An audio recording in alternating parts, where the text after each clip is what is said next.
I'm gonna wait a bit, give it some time. I don't know when I'm going live exactly, I don't know when I'm not going live, so we'll have to wait and see. I'm gonna give it a few seconds, and when I see myself pop up on the screen, I think that's when I'll go. We will see. I usually don't wait this long before starting my spiel, but, maybe I should. Still waiting. But a few people are here, which is nice. 4 people. Hello, good people. If you can hear me, if you can see me, if this is already live. Okay, so now I popped up. Hello. Hi. I'm live. It's the Nazarite bringing you Hebrew lore from days of yore. It's good to see you people here. Sneezer's in the house. Peace and Coffee is in the house. And 2 others apparently still here.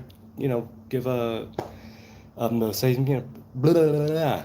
It's late and it's the end of the week, and if you're in here, if you're watching, give a holler on the chat, and I'll see. So, wait, my camera's looks a bit. Oh, is this better? All right, I guess that's better. That's not better. Okay. So first, we'll start here in the chat. Hail to the one-eyed god, lowercase g, who taught me to read, and his son Thor, right? Referring to Odin, I'm assuming. I'm still looking for him. His hammer has been quite useful, right? So Thursday, Thor's Day. That was the meaning behind that, obviously, and it was BMXers who told me, I usually call it the 4th day, the 5th day, him, that is, even though they are considered lower gods, and the Bible says don't let the names of other gods should not cross your lips, as it were. I still do sometimes call it Sunday, Monday, and the other ones. Well, Sunday and Monday are the sun and moon, but you get the idea. So it's the full moon tonight. It's the 15th of Sivan, the middle of the month, the full moon. And here I am, Thursday, live streaming here, live in Jerusalem. So we'll see. Oh, and Peace and Coffee said, Babylon is falling, Bob Marley. Well, Babylon has... Oh, hi BMXers. Right, Babylon, there is the sort of metaphysical Babylon, right? Power and profit and wealth in the negative side, and tyranny. A lot of things are represented in the name Babylon in the Hebrew faith, and in Rastafari, and in the Christian Bible as well, if I'm not mistaken. Right, there's that idea of the whore of Babylon, if I'm not mistaken. I don't recall offhand where it appears, but I know that it does. Okay, so Sneezer once again posted a very long comment, complete with timestamps, addressing the video from yesterday, if I'm not mistaken. And once again, I don't think I'll go through it now, but I did read at least parts of it before like an hour and a half ago when I saw it. So I don't think I'll address it now, but I do want to address it. It is on my list. Likewise, by the way, on my list is a kind of breakdown, if you will, of the song Reckoner by Radiohead, which I always had a certain feeling towards some of their songs, but that one in particular, that it speaks of matters that, while the band who wrote it didn't necessarily mean for it to come out that way, I see a lot of spirituality in it, and I might do a little breakdown of some of my favorite lyrics from there. Robert is here. Oh, so here, Little Andre is here, and BMXers in here. Both of you, okay? Babylon, or anything that comes from Babylon, always has a negative mean. Yeah, it's true, certainly, because they destroyed the first temple. But even so, right, if you read the book of Jeremiah, and Nebuzaradan, the general of the Babylonian army, when he speaks to Jeremiah, and he says, we came here, I'm paraphrasing, right? Would we have come here if it wasn't for God? It was your God who told us to come and destroy the temple. It was your God who told us to come here and do this. I'm just checking something, yes. Okay, so yes, you're both here. Okay, so it is the full moon. There were a few comments that came in today. A lot of them were just quotes from the New Testament that that 1 or 2 people were quoting in the comments. Now, that's all well and good. I'm not going to tell people what to comment, but if you're just going to put scripture in the comments, that doesn't really do anything. If it's to start something that you want to say about it, or end, right? Much like the Gematria that I spoke of yesterday. It's sort of in the beginning and in the end, perhaps, but it's not a thing in and of itself. And scripture does have its place for people who follow the New Testament. That has its place. But if you're just going to put scripture in the comments, That's neither here nor there, right? Give your own opinion, give an interpretation, give a gem or a tidbit or a pearl of wisdom or something.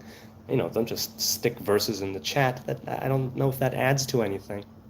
But okay. So aside from it being Thursday, and the whole higher gods, lower gods thing, that's not really what I'm here to talk about.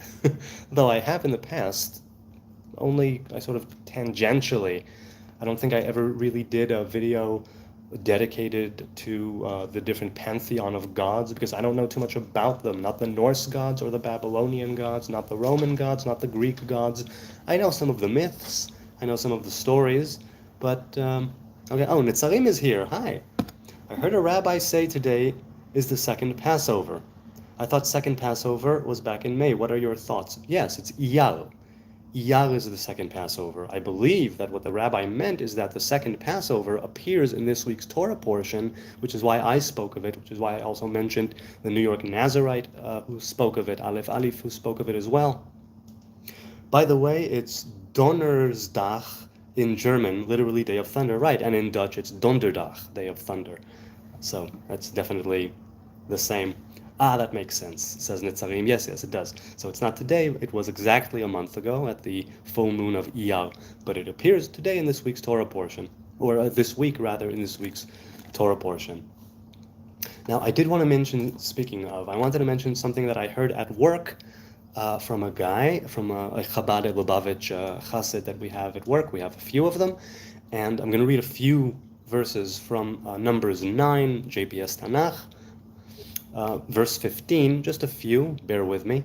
And on the day that the tabernacle was reared up, the cloud covered the tabernacle, even the tent of the testimony. And that even there was upon the tabernacle, as it were, the appearance of fire until morning. So it was always. The cloud covered it, and the appearance of fire by night. And wherever the cloud was taken up from over the tent, then after that the children of Israel journeyed. So basically, when the cloud rose up, then the people would know it's time to pack up the camp, pack up the tabernacle. They would go in the order of which they, the same order where they sort of camped, that's how they would go, right? With the two groups of 8 tribes, and then the Levites and the priests, and then the 2 latter groups of 4 tribes. And that's how they would travel, and that's how they would camp, right? Where you have one camp and another one, and outside of all 3, you had the people who were defiled by death, you had the lepers, you had people who were gushing blood. That is not a medical emergency, so to speak, but just Zav or Zava as it's known. And he said, this Chabad guy, he gave a little, he always gives a little tidbit of Torah after the afternoon prayers. And he said that there were times when the cloud, and this is also in the scripture, I just didn't read the whole chapter here, that there were times when the cloud would be there for a few days, or a few weeks, or a few months, or even a few years. Let's say. It was unknown.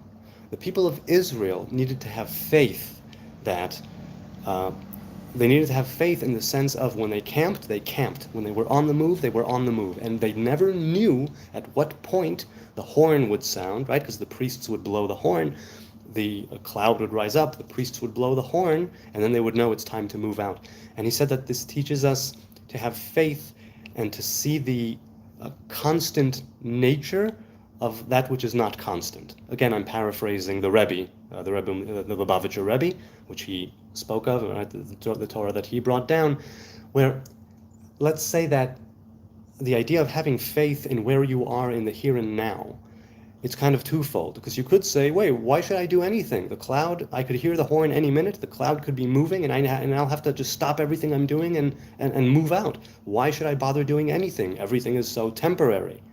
On the other hand, the faith that they had, which is what, here, I'll read the other one, let's say, what was it? It says, at the commandment of the Lord, the children of Israel journeyed, and at the commandment of the Lord, they encamped. Right? Al-pi Adonai yis'u ve'al-pi Adonai yachanu. Al-pi means like the mouth. It has to do with the mouth. But then generally the JPS Tanakh translated it as at the commandment of, and that's also true. Okay, wait, hold on. Let's see. I just saw something come in there. Nitzarim, what does, says Little Andre. Peace and Coffee says, Chicago, America, we are going to New York, America will be neighbors, Tevya. I don't remember that part from Fiddler. It's been such a long time since I actually saw the full musical or film musical. I never saw it on stage. I've only seen the movie. But I need to see that again. I listened to the soundtrack a few months ago. Great soundtrack, tradition. I love it. But I need to do it again. I want to do a shout out or two. By all means, little Andre, shout out. I will speak that which you chat. But before that, I'll finish my thought on the cloud and its permanence and its impermanence, if that's a word. The idea of why do anything right now, because the cloud could be moving. It's no, there's the Lord brought you here for a reason, right? You need to have faith that you're here to do something here and now.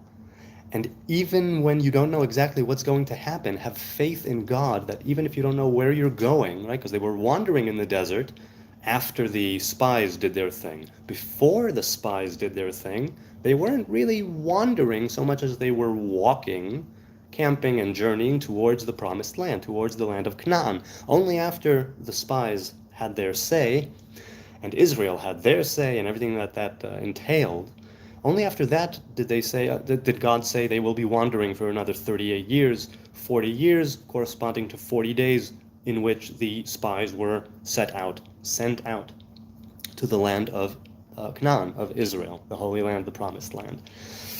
And until then they were journeying. The point still stands, even if they were not wandering for 38 more years and waiting for people to die off, basically.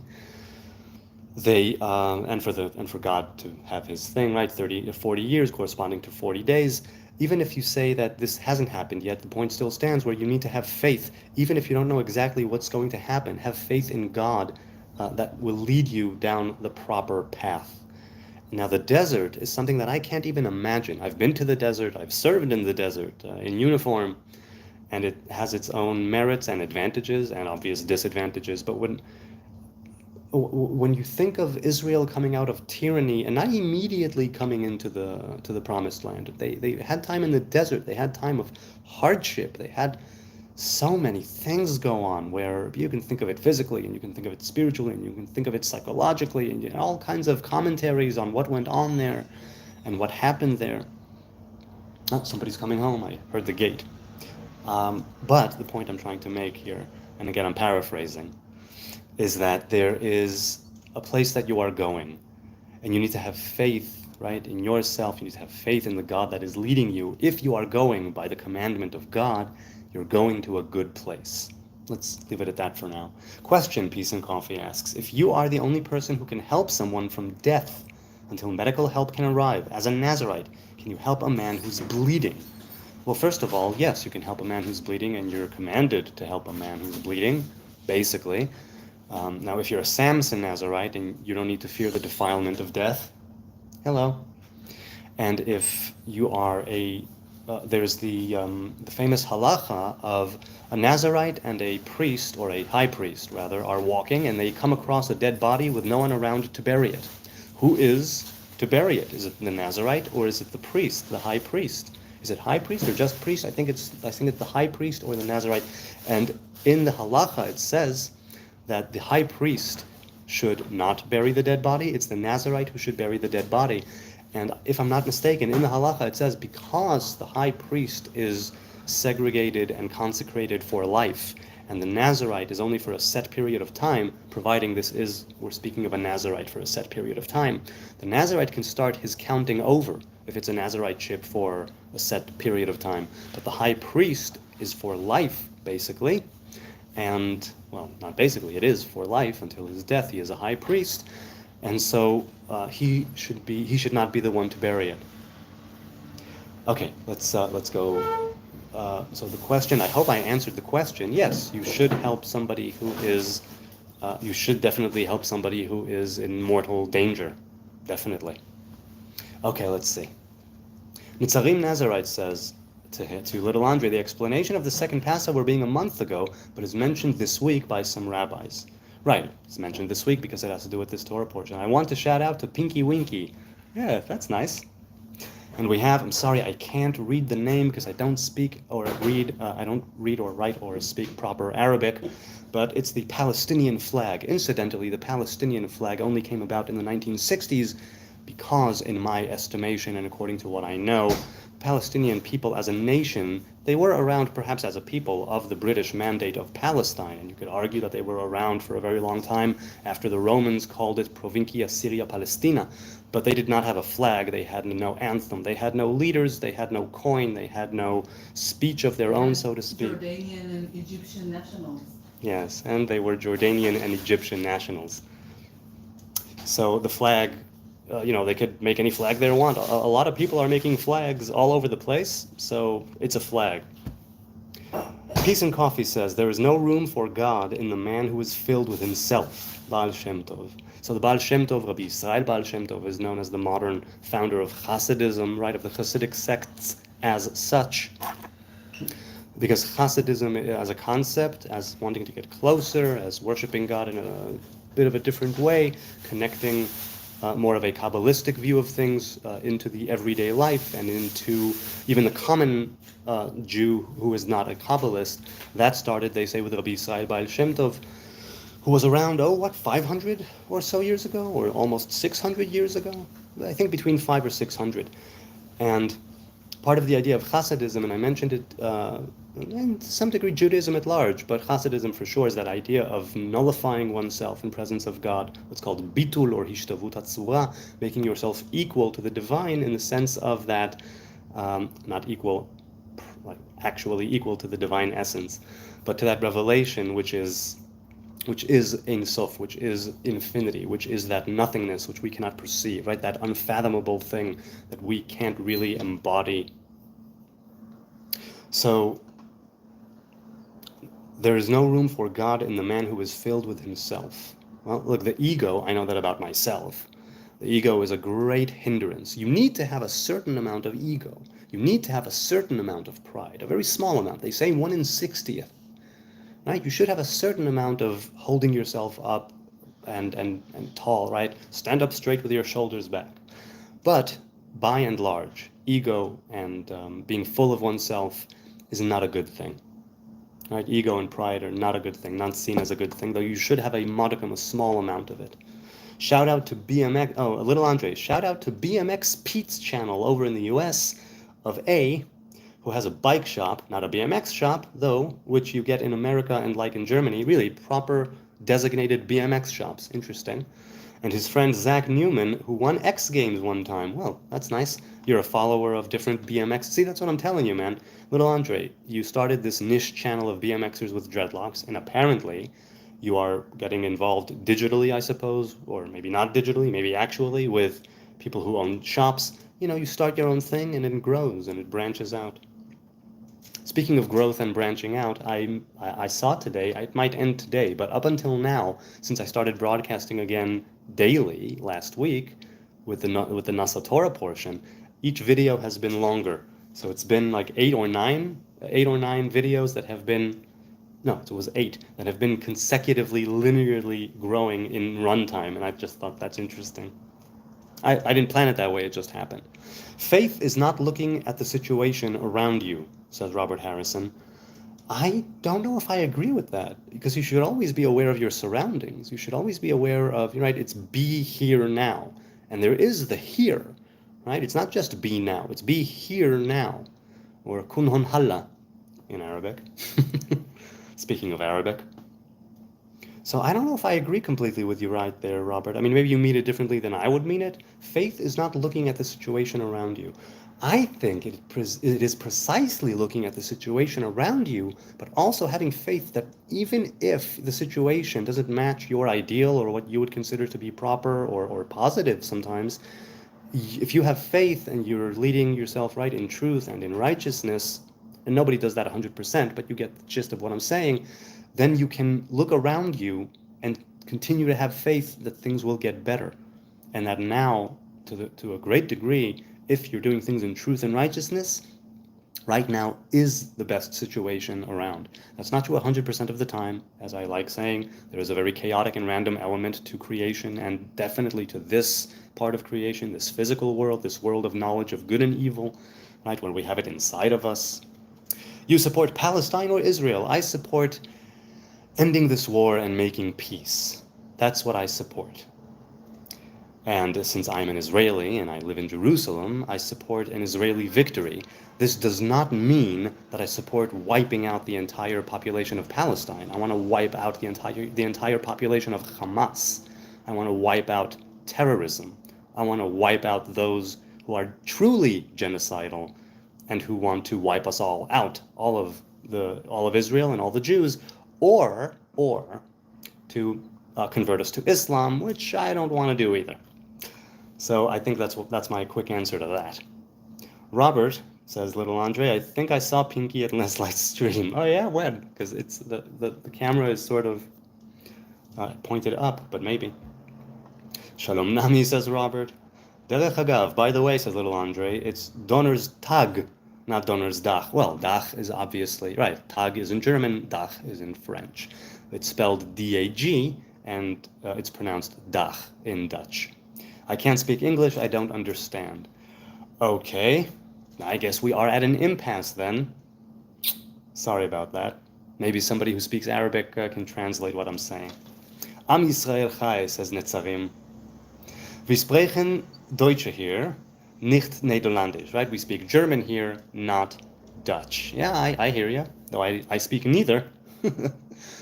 Peace and Coffee says, before you can find God, you must lose yourself. Right, that idea of losing oneself, of nullifying oneself, of kind of canceling oneself out before the divine, that allows you to create a higher sort of vessel, and so the presence of God can dwell inside of it.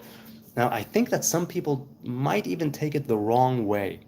There is the idea of false pride and of false vanity and of false humility. And it's said that false humility, and I'll spare you the whole story, but in the Talmud it says that false humility was the nail in the coffin, which was the destruction of the Second Temple, eventually by Rome.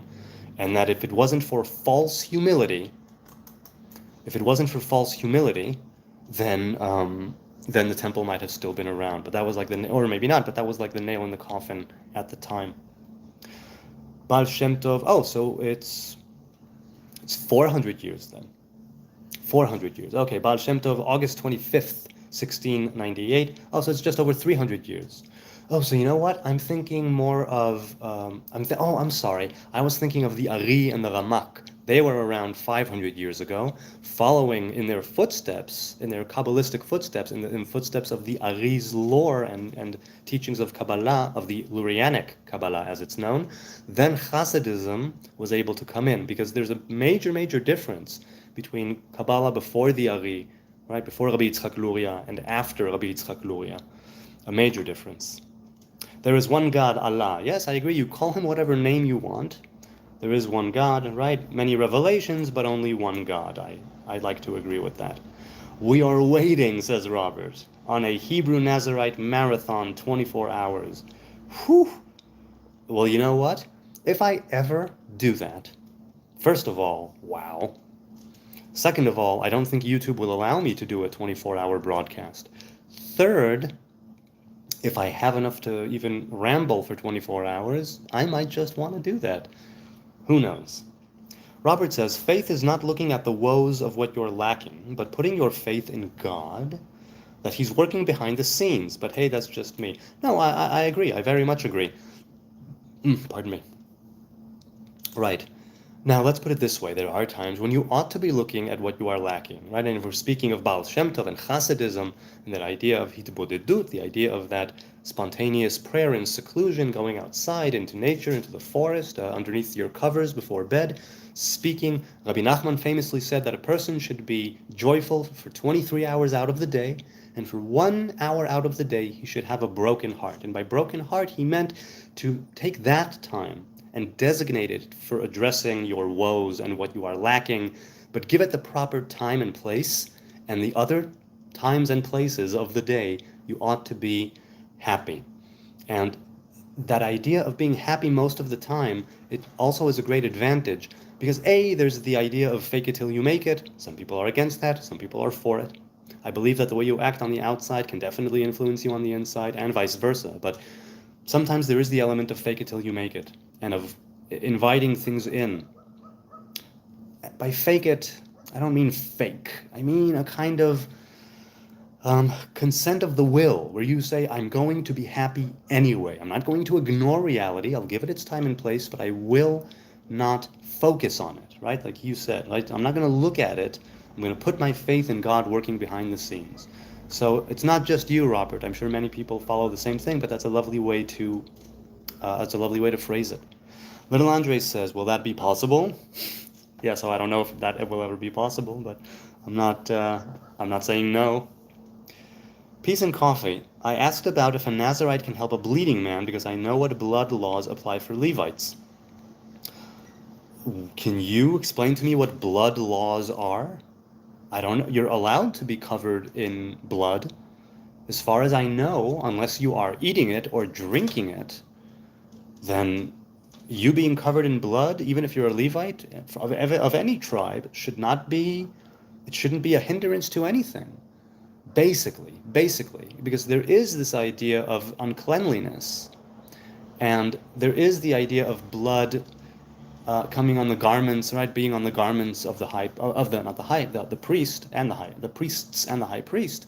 But if you could please hand me down, if you will, Peace and Coffee. What about blood laws apply to Levites? Maybe it's just skipping my mind completely. Highly likely. Ezra Idrisu, hello Ezra, says shalom to you, shalom lecha. Little Andre says, sorry, I completely forgot to say they both have dreadlocks. I'm not following you. They both have dreadlocks. Oh, they both have dreadlocks, the two people you gave a shout out to. I see, okay. Pinky doesn't have dreadlocks. She has very short fur.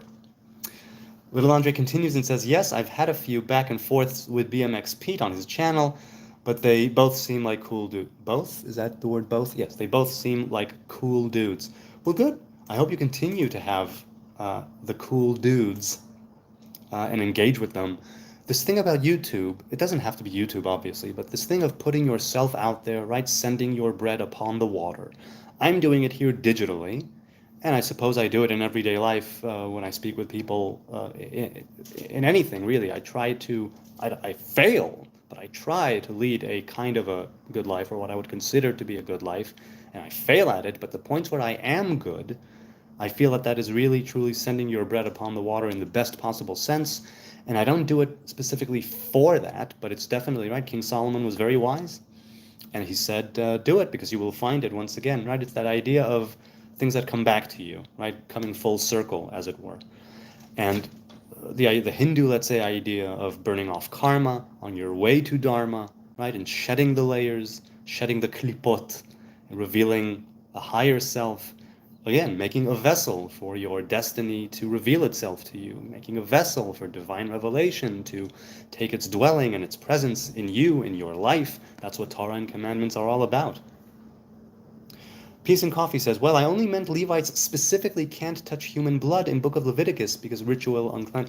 Right, so they couldn't serve in the tabernacle while they were ritually unclean.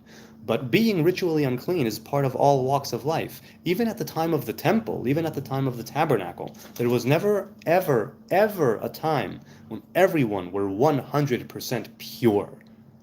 We even see that in this week's Torah portion, right? Where the offering of the lamb, of the sacrificial lamb of Passover, and there were people who said, we are defiled by death. What do we do about it? Because no matter what, no matter where, right? Whether it's because of a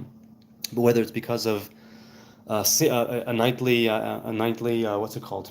Whether it's because that sperm came out of you, whether it's because you're menstruating, whether it's because you just gave birth, whether it's because you had to bury someone, whether it's because of you touching not even a human body, but the body, let's say, of an unclean animal, a lot of different ways, right? Or very plainly, you're covered in, let's say, covered in, but there's feces right next to you, not even on you, but right next to you. That's a kind of uncleanliness, and you're barred from saying certain things and doing certain things. That's also why there's a commandment for the soldiers in the Israelite army to have a spade in their, backpack for all intents and purposes, right, with their tools, and they used to go outside the camp and take a dump and cover it. I've done that myself when I was in the army. Every now and then, if you don't have a bathroom and you're out in the field, you go out, you dig a hole, you do your business, you cover the hole, you go back into the camp. I've done that many times. So that idea of human blood and uncleanliness probably only has to do with the ritual uncleanliness, meaning that they could not, if what you're saying is correct, and I don't remember the chapter and verse offhand, but it means that they couldn't serve under those circumstances. Likely, that was a degree of ritual impurity and uncleanliness that was very low, where they had to simply go into the mikveh, wash their clothing, right, and maybe wait till sundown, and then they would be pure once again and ritually clean once again. But do tell me what you're talking about. Robert Harrison said Samuel was a kehat but acted as a kohen. Yes, he did. He was a very special guy. He was a Levite traditionally from the clan of Kehat, but he did certain things that a priest does, and well, yes, he did. Let's put it that way. He definitely did.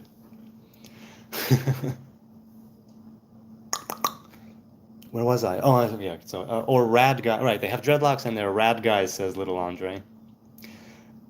Sneezer, says Robert Harrison, can we get a Levite video? Wait, were you talking to Sneezer or were you talking about me? Because I did give a little video way back. One of the first videos I ever recorded, not broadcasted at the time, but recorded, was a couple, 2 or 3 minutes on the tribe of Levi.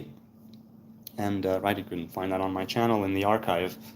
I hear a little dog barking on your end in the background. Well, maybe that was, at the time, I'm not sure, but okay. I don't think Pinky was barking. In fact, she's not here. She's probably upstairs. Is she upstairs? I don't see her anywhere here in the living room, but okay. My original example was of a dying man who was bleeding. Levites and Kohen can't touch or help, right? Same for Nazarites too, right? No, I believe that you are mistaken because Levites and priests and Nazarites can become ritually pure once again. So they are allowed to save a life, and you are commanded to save a life. I don't think there's any point where you are commanded to abstain from saving a human life. That's not to say that sometimes the Torah doesn't say that you're supposed to kill. But if you're there and the person is, let's say, for all intents and purposes, you come across somebody who's bleeding, no matter who you are, high priest, Nazarite, regular priest, Levite, other dude who's not from the children of Israel, I believe that there's a commandment of choose life, and that applies to you and that applies to others. So I guess that there's the idea of keeping people alive and doing what you can in order for life to continue. Because life, even though it's finite and even though it has its great trials and tribulations, is worth living if you make it such. So I think that's why the Torah says we need to choose life. But hey, peace and coffee. You tell me. According to you and what you know, because you know things that I don't.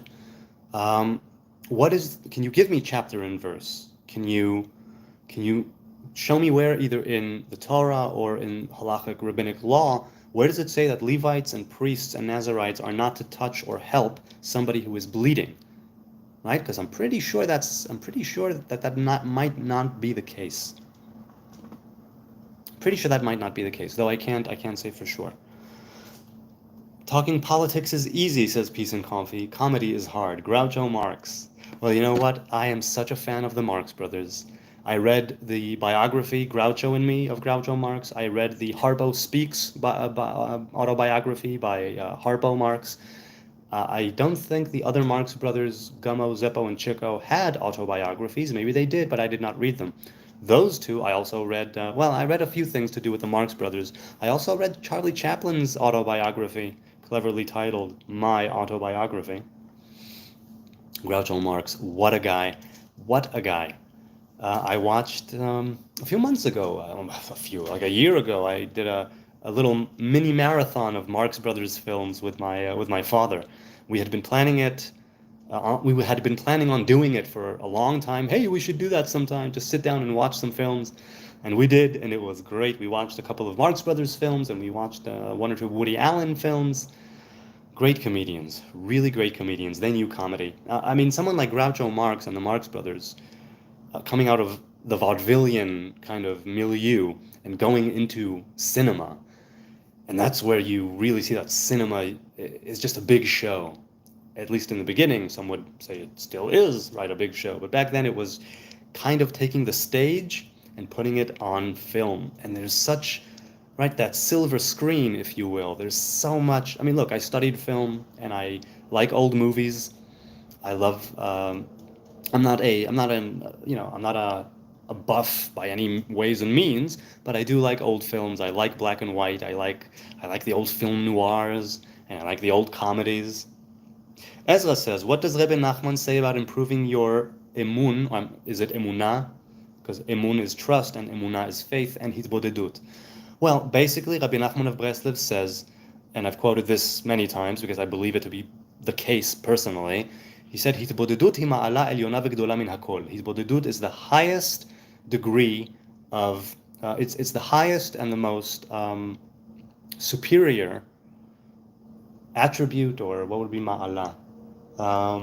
It's the highest and the most, it's the highest thing a person can do. Because when you are in hitbodedut, when you are in spontaneous prayer in seclusion, you are yourself. Because throughout your life, you're a persona, right? You're, let's say you're a husband and a father and a brother and an employee, and you're a son and you're a cousin and you're an uncle and you're a friend and you're this and you're that. You wear so many different hats all across all across your life in different times. But when you are in hitbodedut, you can truly be yourself. Take all the masks off. Now, sometimes people could also do this outside of that, obviously, of that 1 hour or 5 minutes a day. But when you are in hitbodedut, the point is that seclusion has many merits. Many merits, right? To be alone for a time, certainly on a daily basis. Rabbi Nachman said that a person should have a special room, a cheder meyuchad, a special room where he goes to worship the Most High. And he said that the best place to partake in with hitbodedut, the best place to engage in hitbodedut is out in nature. Because nature itself has songs that it sings.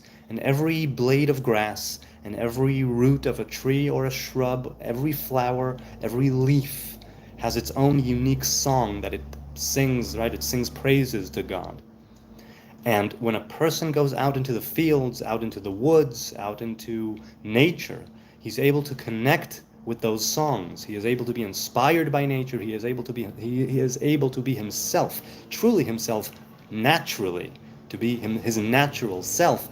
And in doing so, again, come to that place where you can create that vessel. And you're able to confess your sins, you're able to focus on your woes, your inadequacies, your failures, where you screwed up. You're able to sing. There were many times where I would go at night into the forest of Tzfat with my guitar and, and sing and dance and yell and meditate silently and speak and cry. And I still engage in hitbodedut on a daily basis, albeit not all the time in nature. But I do love going out. Sometimes I do it when I walk the dog, morning and evening, when I'm walking with Pinky. And it's, especially in the morning when not a lot of people are around, and we go for like 20-30 minutes around the neighborhood. And many times, I talk to God, I give thanks, I give praise. Hitbodedut is something that's ongoing. And Rabbi Nachman said that you can even have hitbodedut when you are surrounded by people. It has to do with who you are and what you are doing truly on the inside. So hitbodedut it brings humility. Hitbodedut can yield so many good things, because then it's just you by yourself, focusing on yourself, and from your inner self, from your kishke, from your guts, right? You're speaking to God, you're saying what's going, like you speak to a friend, like I'm speaking right now, because God has many revelations. You have many revelations, right, in the world. But to be oneself truly and completely in the presence of God alone, and having that spontaneous prayer pour out of you, or if you can't pour out, if it doesn't pour out of you because you're feeling so low, so inadequate, such a failure, Rabbi Nachman said that even a small mantra like Ribono Shel Olam, which means sovereign of the world, even just repeating that, even if that's all you can utter, that already is a great thing. Hitbodedut hi ma'ala elyona v'gdola min hakol. It's the greatest and the best thing to do.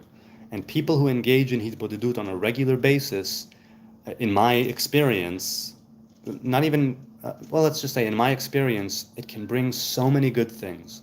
So many good things. And it helps you to guide yourself and orient yourself, because you know that even if you're screwing up, and you are because you're human, there's a time and a place where you're going to face it full on if you can.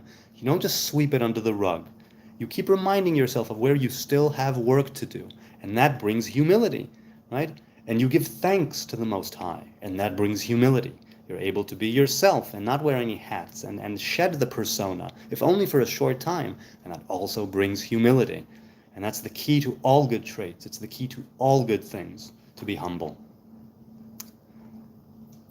So I hope, Ezra, that I answered your question a little bit. I recommend, highly, highly recommend the book Hishtapchut HaNefesh, The Outpouring of the Soul, written by Rabbi Natan, which was Rabbi Nachman's pupil, who wrote everything. Rabbi Nachman never wrote a book in his life. Rabbi Natan, his what's called Talmid Muvhak, his star pupil, he's the one who wrote down all of his writings and all of his teachings and his lore, and it's brought down through Rabbi Natan of Nemirov. Now, Rabbi Nachman was the leader of the Hasidic sect of Breslev. He died in Uman in the Ukraine. And he's one of the only, maybe the only, but probably not, one of the only Hasidic sects that had no successor. Meaning with other Hasidic courts and sects and groups, when the Rebbe dies, either there's a fight for the throne or he appoints a successor. I don't know how it goes, I'm not a Chassid. But with Rabbi Nachman, he did not appoint any successor. He had no sons, he had a daughter, if I'm not mistaken. Either way, it's known as the dead Hasidic sect, Hasidut Hameta, because when Rabbi Nachman died, there was no successor. And so people follow Rabbi Nachman, and there are others, obviously, teaching and masters and rabbis who are of Breslev, who do many good things and teach many good things. Some of them do things that are not good at all, but I'll leave that aside. And so the idea of being a Hasidut Meta, on the one hand, it's called the dead Hasidic sect. On the other hand, it has never been more alive. And since the 90s, it has grown exponentially, definitely throughout Israel. But it was alive. It was alive for hundreds of years, and it still is very much alive. And I consider Rabbi Nachman to be one of my masters, who's taught me a lot, right, through the writings and through the teachings. And once again, even if all I ever do is hitbodedut, that would be enough. That spontaneous prayer in seclusion, that idea of taking the time to be you, that's of the highest importance, I think. I hope that answers at least some of your question. Okay. Little Andre, by the way, I meant no offense by asking you if you will smoke meth. I'm asking, not saying or thinking that you will. I didn't think that you said that. You simply asked a question because we were discussing different chemicals and compounds and the way they affect the body. So, no, I think it's too addictive physically for me to try it even once. Too addictive physically. I'm sure that if it works on the any system of the brain which has feel-good chemicals, whether it's dopamine or serotonin or whatever it is, I'm sure that it feels very pleasant.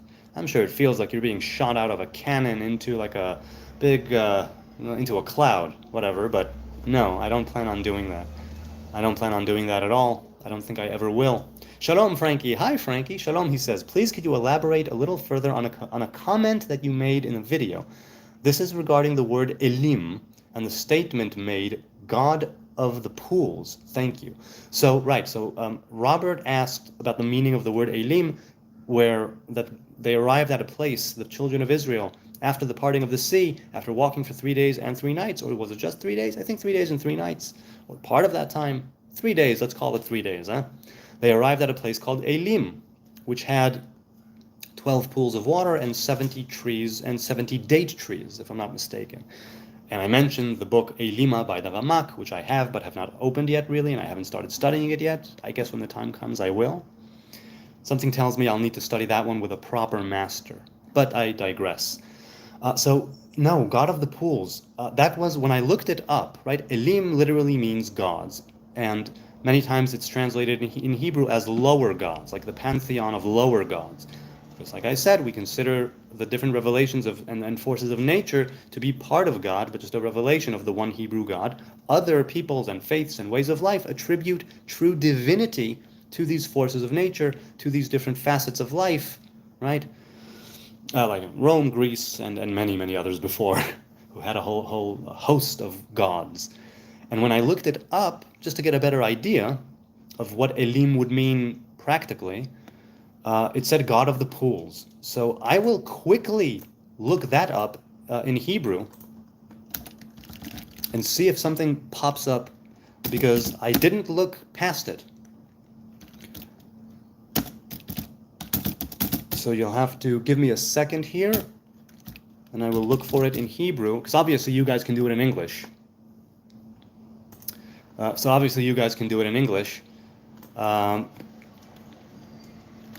Let's see.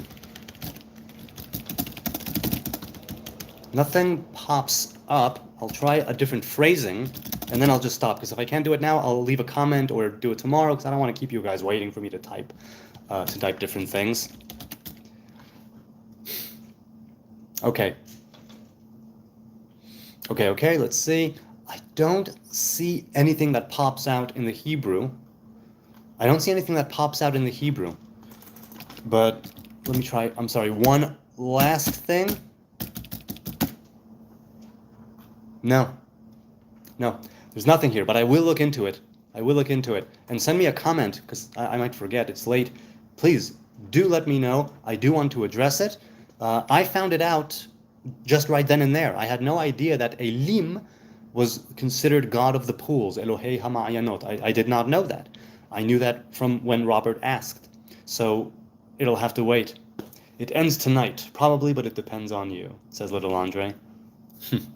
Frankie22 says, to elaborate on my end, this word as well as Ammon and Bar were spoken into my spirit during my time in the wilderness, by a derelict watermill. Thanks, I really enjoy your open chat and humility. Thank you, I enjoy everybody who's here and I appreciate the good words. I don't know if I'm worthy of them, but I appreciate them nonetheless. Question, do you have any books written by anyone from Breslov community? I have many Breslov books. Because when I was 20, from 18 to 20, I was in yeshiva. I studied a lot of Breslev. I was never a Breslev chassid. I want to make that very clear. But I do consider Rabbi Nachman to be one of my masters, if not my Rebbe, because I read a lot of Breslev during my time, and there are a lot of books that I have, not the entire library of Breslev books, obviously, but I have plenty of Breslev books, and I read a lot of them. Some of them I only sort of open here and there if something comes to mind, and I'll look in that book. But a good amount of the books that I have, by and large, I read every single one of them. If not start to finish, then some of them actually start to finish. But with Breslev, maybe even most of them start to finish, because some of them are relatively short. Can you share what knowledge you have about Breslev community, even if general information? Well, generally, they are a Hasidic sect. They have, since the 90s, and I mentioned the 90s gave a great boon to the Breslevim, because there was Rabbi Yisrael Hasaba, who died, if I'm not mistaken, in the 90s, or was it the late 80s? I think he died. I think maybe it was the late 80s. The idea of Nanach, okay? Back in the 50s, or was it the 30s? I don't remember. A while ago, 70, 80 years ago perhaps, there was a guy who lived in Tveria, Rabbi Yisrael Dov Ber. Rabbi Yisrael Dov Ber was not a chassid, and he was visited by a Breslev rabbi who happened to be a guest in his home, and he felt he had to talk to him. Long story short, Rabbi Yisrael Dov Ber believed that he had a revelation through a note that was given to him on the 17th of Tammuz, which is a fast day. And on that day, he kind of forgot that it was a fast, and he ate something, and he was feeling very low. And then he opened up a book, and there was a note in there, written in, well, let's put it this way. If you look at the sacred note, Rabbi Yisrael, the sacred note, or the holy note, you'll be able to read the translation. I won't translate it on the fly, but it was basically, as far as he was concerned, it was a message from Rabbi Nachman to tell him to sort of take courage and take comfort and keep going. And that the very famous line, "My fire will be kindled until the coming of Messiah," was written there. "Man fire will," what is it? "Man fire something bis Mashiach wird kommen" in Yiddish. And there's a controversy over the nature of this note, because some say that it was like a practical joke by his yeshiva buddies who put a note in there, and that he believed it was really something ancient, something that like a messenger, like a divine messenger, was like Rabbi Nachman himself kind of brought it to him.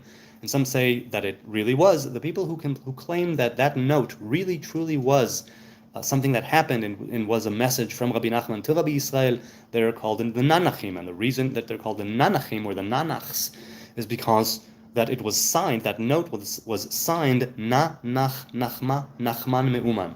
That means a single letter, a double letter, a triple letter, and a quadruple letter, right? 1, 2, 3, 4, which corresponds to the 4-letter name of God, which corresponds to the different ways in which God reveals himself in the world. It corresponds to many things that have to do with 4 in the Hebrew faith, and certainly in Kabbalah, and with the Psalms. And the idea of a song, which is simple, double, triple, and quad.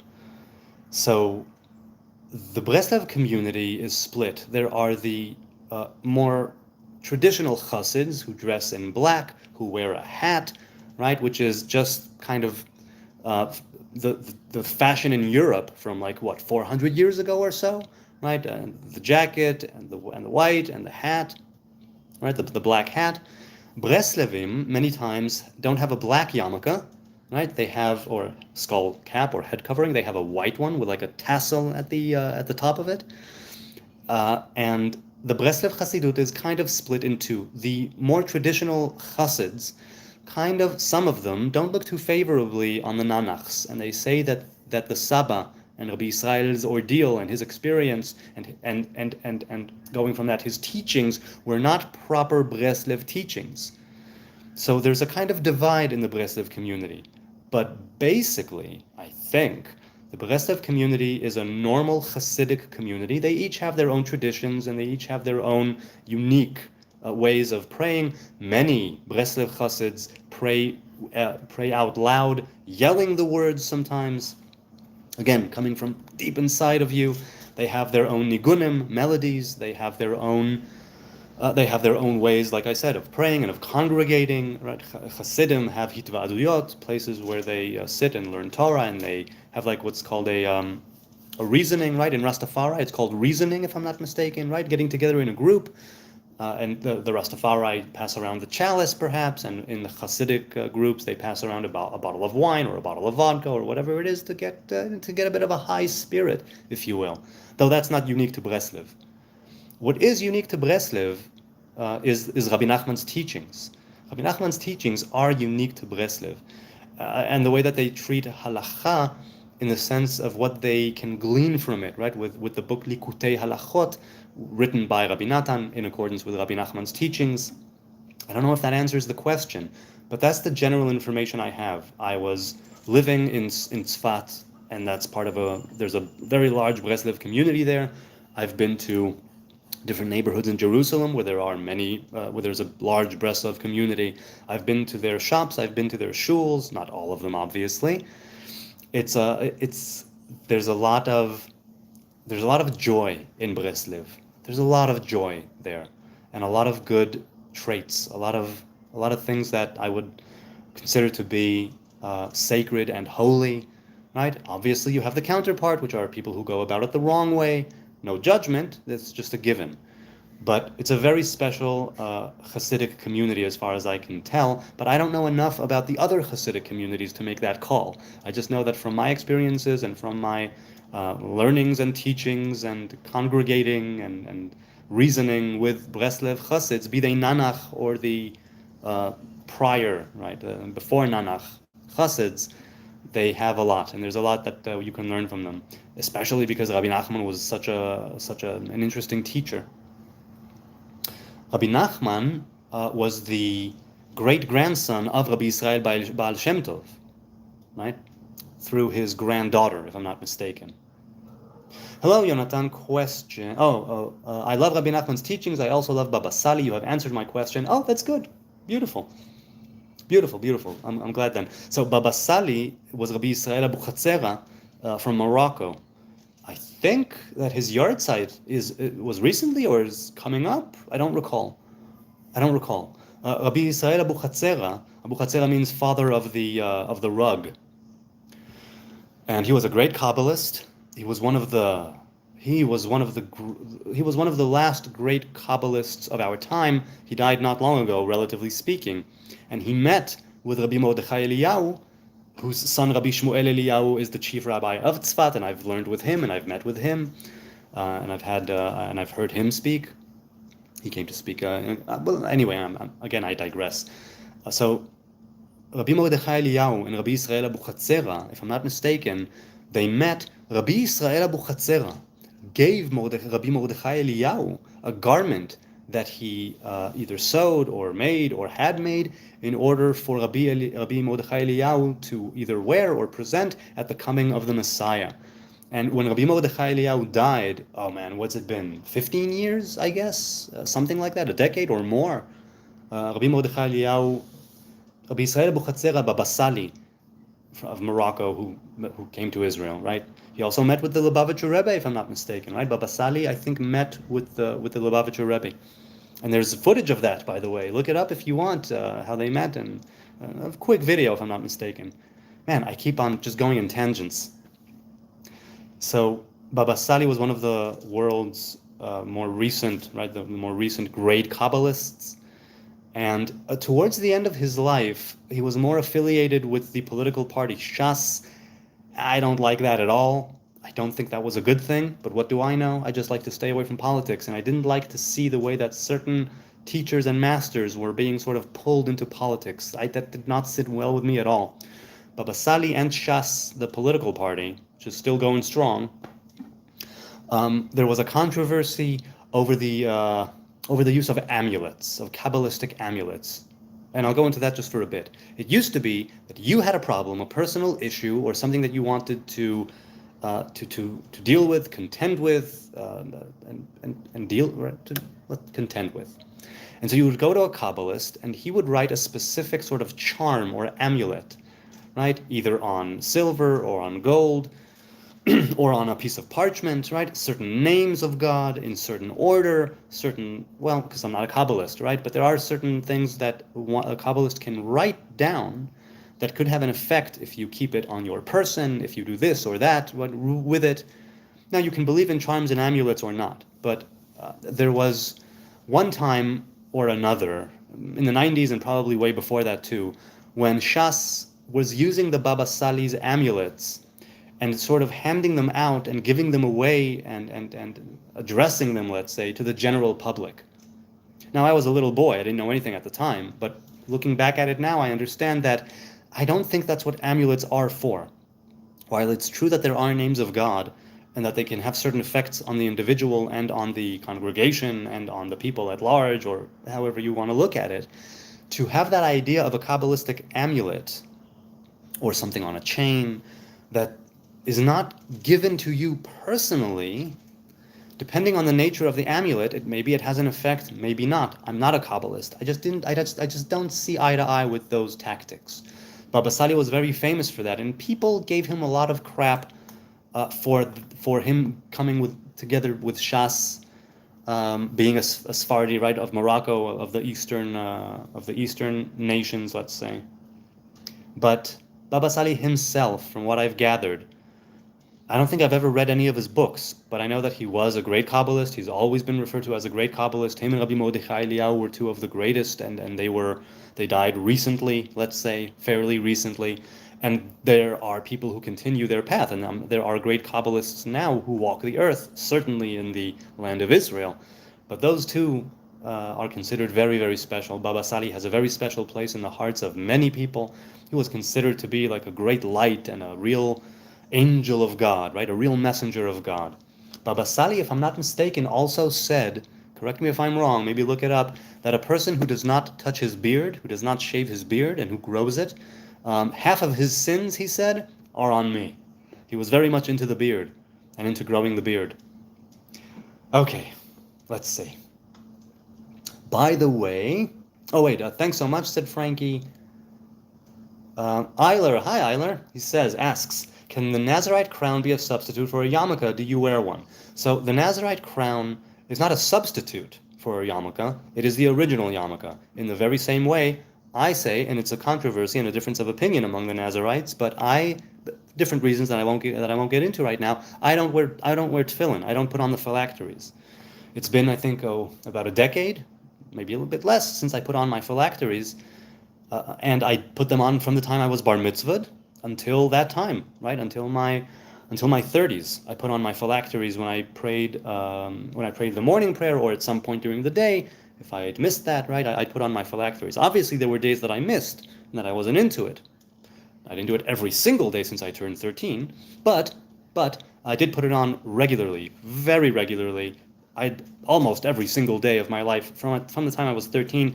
And the yarmulke literally means yareh mulka, or yareh muliya, meaning fearful before God. So yareh muliya turned into ka because they didn't want to pronounce the word ya, so it became yareh mulka, which became yarmulke, which became yarmulke. And that idea of covering your head also has Kabbalistic meaning to it with the crown, right? But the Nazarite's hair is not a substitute for phylacteries, or it's not a substitute for a yarmulke. It's the original, if you will, it's the original phylactery of the head. It's the original yarmulke, but it grows from inside of you. It's not something external, like a piece of fabric, like a yarmulke, and it's not something that's made of a dead animal's leather, like the phylacteries. And it has no parchment in it, and no quill, right? Which the tefillin do. It's the crown of consecration that you wear every single day, all the time, until death or until your vow is fulfilled. So I don't wear one. I stopped wearing a yarmulke a long time ago, and then I stopped wearing tefillin too. And just like with the Nazarite vow itself, I asked myself for a very long time, am I doing this because it's truly something that I believe I'm being guided towards? Or am I doing it just to shirk my responsibility and my duties and push those away? Am I going with my ego, with my pride, with my vanity of I know better? Or is it truly something that I feel I must do? And I came to the conclusion, not lightly, very carefully, very cautiously, that is indeed what I need to be doing. And when I met with Nazarites in the past, and specifically Rav Yoshua Friedman, who wrote Nazir Elohim from the Temple Institute, right? When I met with him in the Old City a couple of years ago, he said that when he asked about tefillin, because we got to talk and we talked for over an hour, and I told him, no, I don't wear tefillin. He said, yes, the Nazarites, and I know of a Nazarite, which I haven't met, that I know of,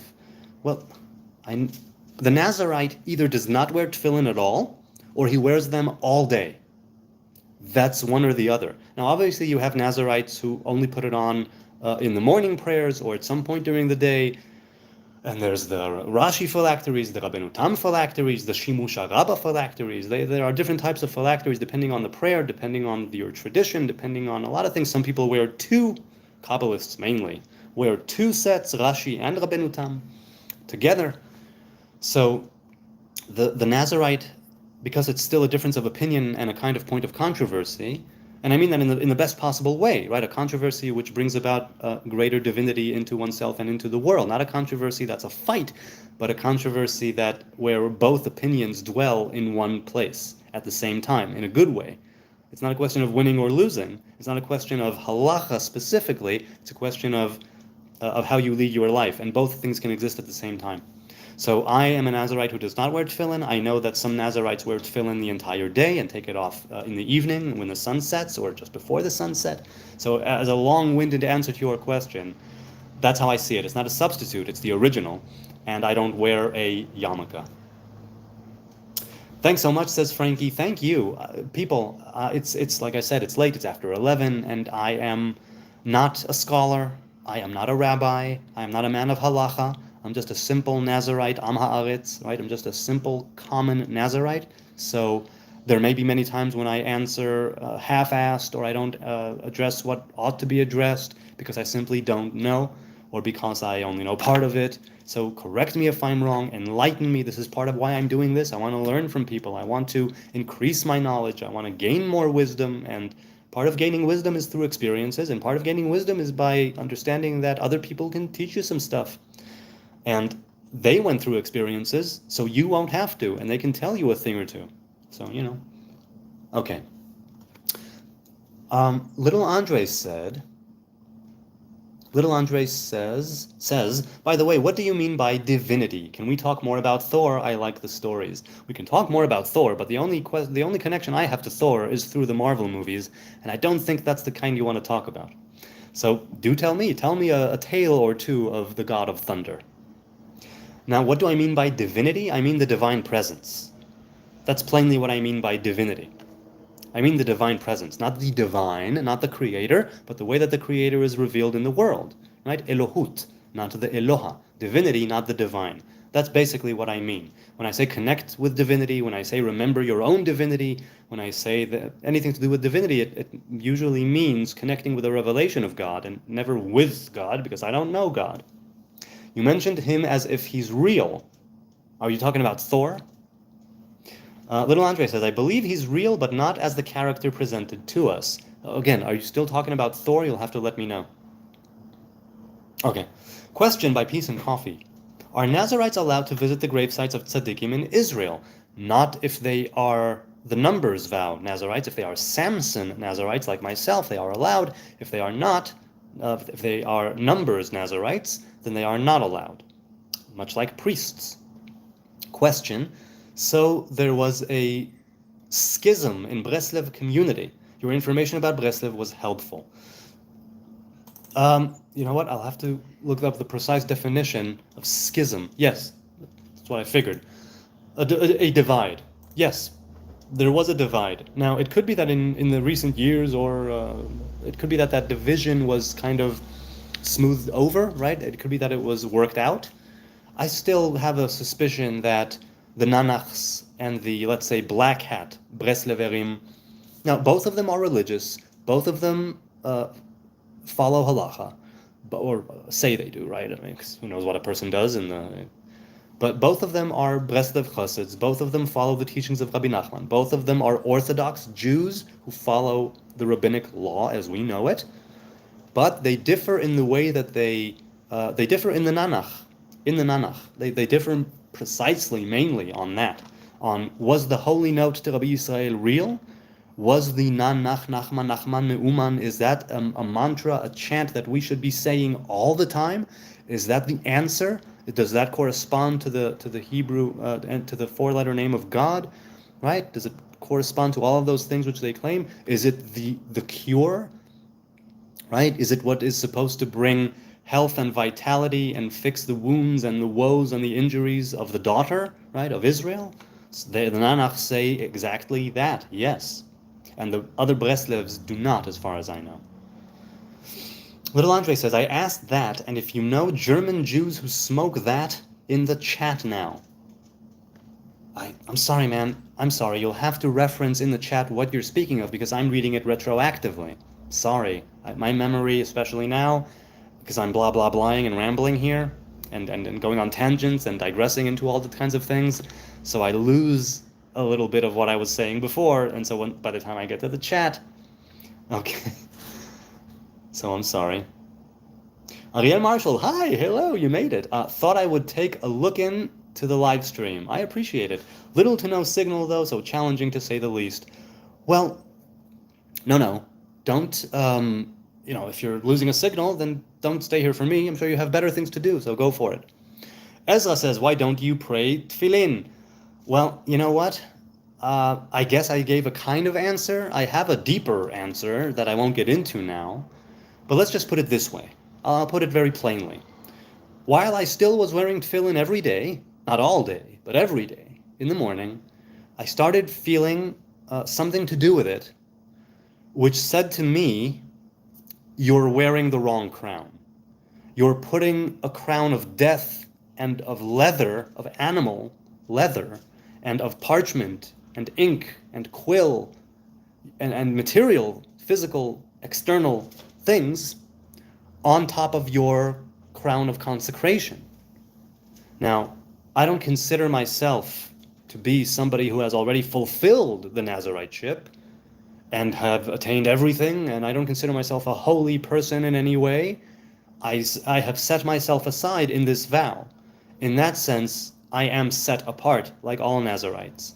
Priests are set apart in another way.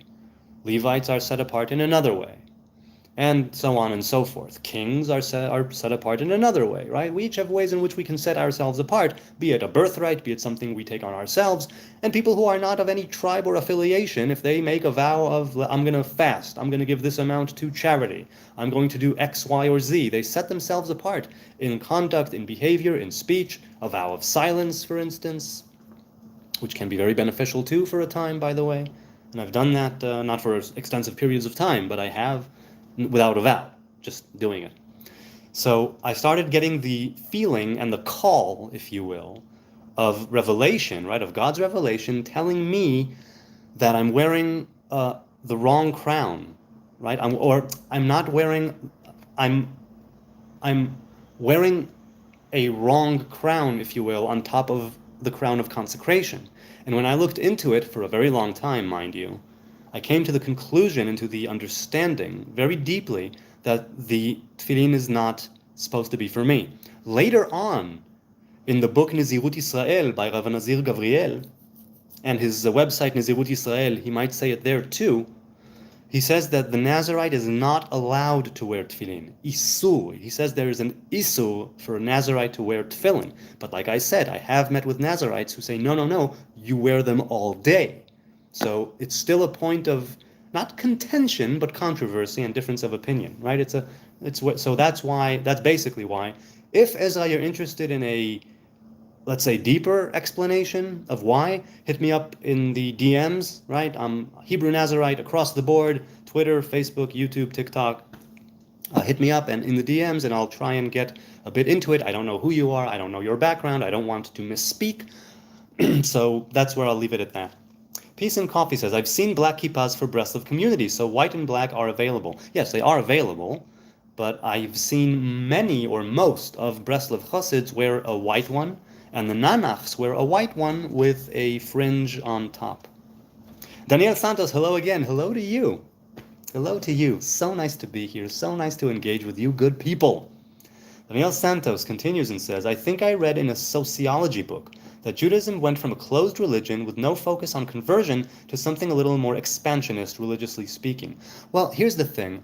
In the course of time, throughout history, converts were always welcome. And at some point, I can't tell you precisely when, it became that no, you're supposed to turn away converts a few times. You're supposed to not accept them immediately.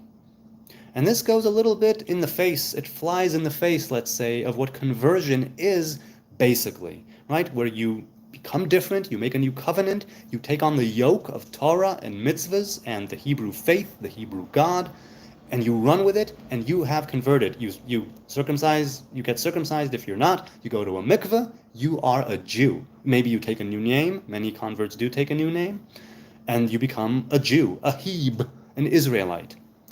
So at some point, it became common practice to turn converts away, and only if they show a real devotion and dedication and a desire to become part of the Hebrew people, then only should you let them in slowly. The Orthodox Jewish conversion nowadays is a very long process, and it's because, mainly, A, they want to know that you're sincere. B, it's not such a groovy thing to be a Jew. It is if you're Jewish. But it's not a groovy thing to become a Jew in the sense that, well, we don't have the great history of the world liking us. We've been persecuted forever, driven out from places forever. So many wars that we've in pogroms and atrocities in other parts of the world, sure, but the Jews have suffered undoubtedly. It's not a contest, but the Jews have suffered and continue to suffer. This is not to take away from other people's suffering of nations and people who had holocausts enacted on them. Not at all. But the Jews have suffered and continue to suffer. The world does not give a shit when it's a Jew. Many times, let's say, not in absolute, I'm not going to speak in absolutes, but the world does not give two craps about the Jewish people. They have proven this many times. Some of them do, but as a whole, the world does not care. Maybe it's not their place to care.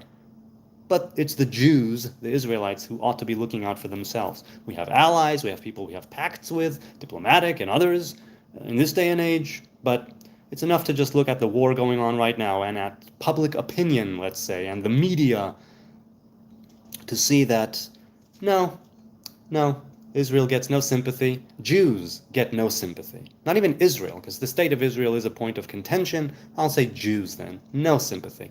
I ain't got no love, no sympathy. Okay, right, that's Bunny Wailer, if I'm not mistaken. So yeah, it has become more expansionist.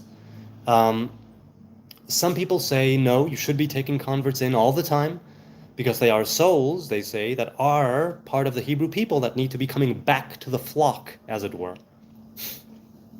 Okay, let's see.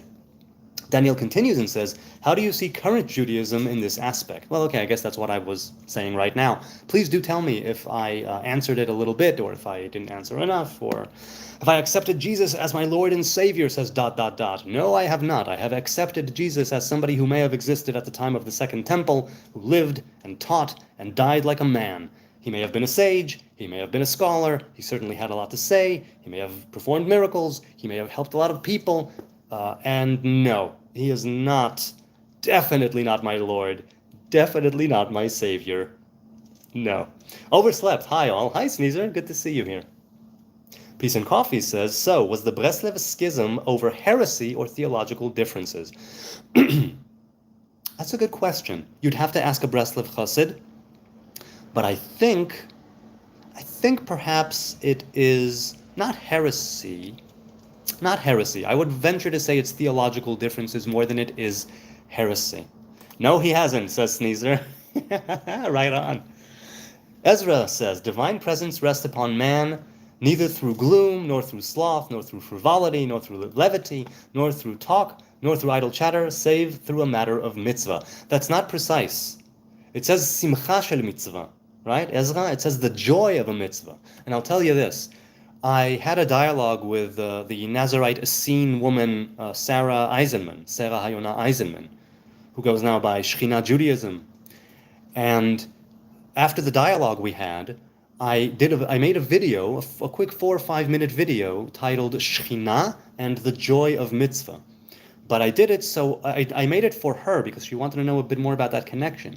The only 2 people I think who saw that video are, well, 3. Me, who made it, Sarah, who viewed it and who enjoyed it, and little Andre, who also enjoyed it, but it's not a private video. I think it's only if you have a link. For some reason, I haven't made it public. Maybe I should. But if you people are interested, because I bring this precise quote from the Talmud, right? Hashchina lo shora ela. So divine presence, Shechina, the divine feminine presence, rests on one when they are engaged in the joy of a mitzvah, in the simcha of a mitzvah. So yeah, not through gloom, not through sloth, not through frivolity, not through levity, not through talk or idle chatter, but through simcha shel mitzvah, the matter of a mitzvah. So the translation simcha shel mitzvah is not the matter of. If it is indeed the same quote, I might be mistaken. Maybe Ezra, maybe you're quoting something different. But if you're quoting en hashchina shora ela mitoch simcha shel mitzvah, then that's what it means. It means like a joy of a mitzvah. So I think I'll make that video public. If you want, look it up. I'll do it right after the live stream. So Shechina and the joy of mitzvah, look it up, and I'll make it public. Because you know what? Since you brought the quote, and you commented here, it's about time. Lubavitch Chabad, says Peace and Coffee, puts more emphasis on tefillin than any other Orthodox Chassid community. I think every Orthodox Chassid community puts an emphasis on tefillin because it's something that is so significant. There's a reason why I put it on every single day back when I did. And there's a reason why I took a long time to understand whether or not I ought to be continuing. Because every Orthodox person, without a doubt, I think, attributes great significance to the tefillin. Because it's wearing a kind of crown on your head. It's a lower crown, right? Made of a slaughtered animal, and parchment, and quill, and ink, and right? Writing it, I mean, with a quill. But a crown, it remains, right? There's Keter Torah, Keter Kihuna, Keter Shem Tov, right? There are different crowns that exist, also from the Mishnah, from the ethics of our fathers. There are different crowns that one can attain, one can wear. Some are a birthright, and some are through action, right? You attain them, strive towards them. And tefillin is something that every man, women can also wear tefillin. It's not very common, but they can. Orthodox people would say, most Orthodox people would say no, but as far as I can tell, women can do it too. And they say that Rashi's daughters or great-granddaughters famously wore tefillin. To be honest, said Eiler, I don't know any Jewish person in person, so I'll ask you and the chat. As a religious Jew, I'm not a religious Jew, though I don't consider myself religious. As a religious Jew, would you accept to be in a workplace that has aspects of a different religion? For instance, for example, Christianity. Would that be halakhically allowed? Well, that depends. Because if you're talking about, let's say, a place of worship, like a church, you're not allowed to go into a church if you're a Hebrew man. You are allowed to go into a mosque.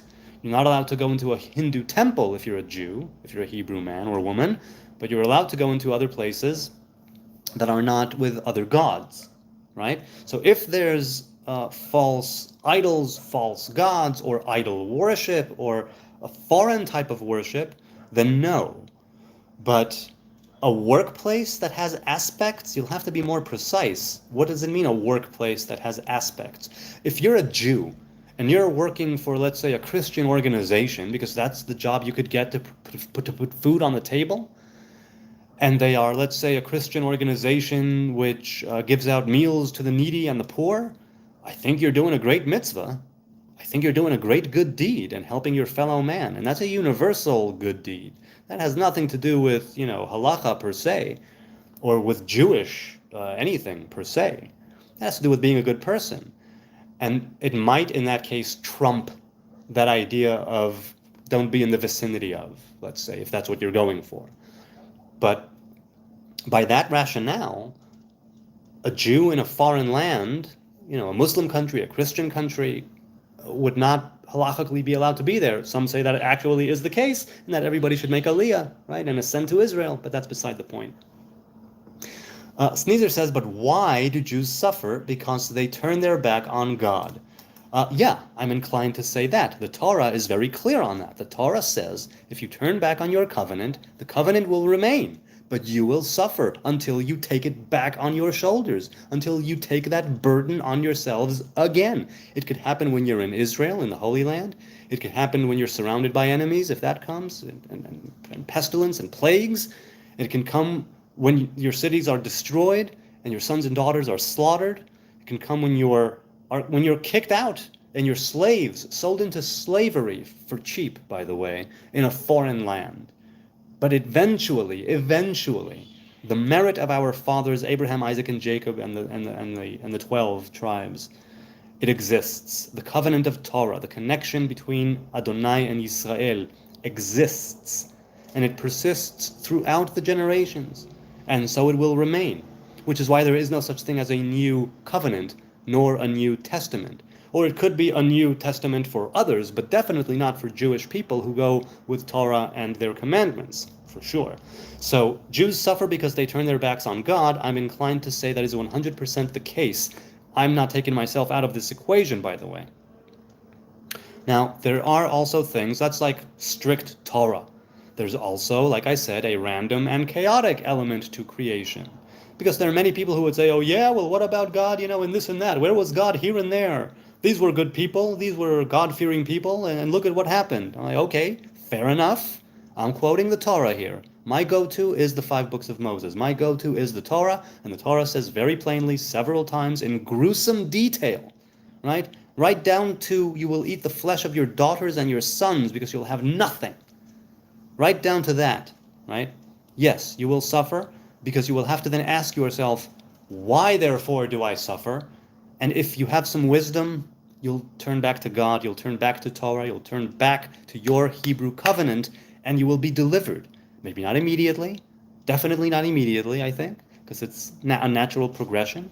You didn't get there in a day, and it won't be gone in a day, but the Torah states facts which have, I say facts because it is literally what happened throughout history, where the Jews still exist. People can say we are Khazars, that's a bunch of crap. People can say that we Jews have no connection to the biblical Israelites, a bunch of crap. So, as far as I'm concerned, people can have their opinions, and I can consider them crap.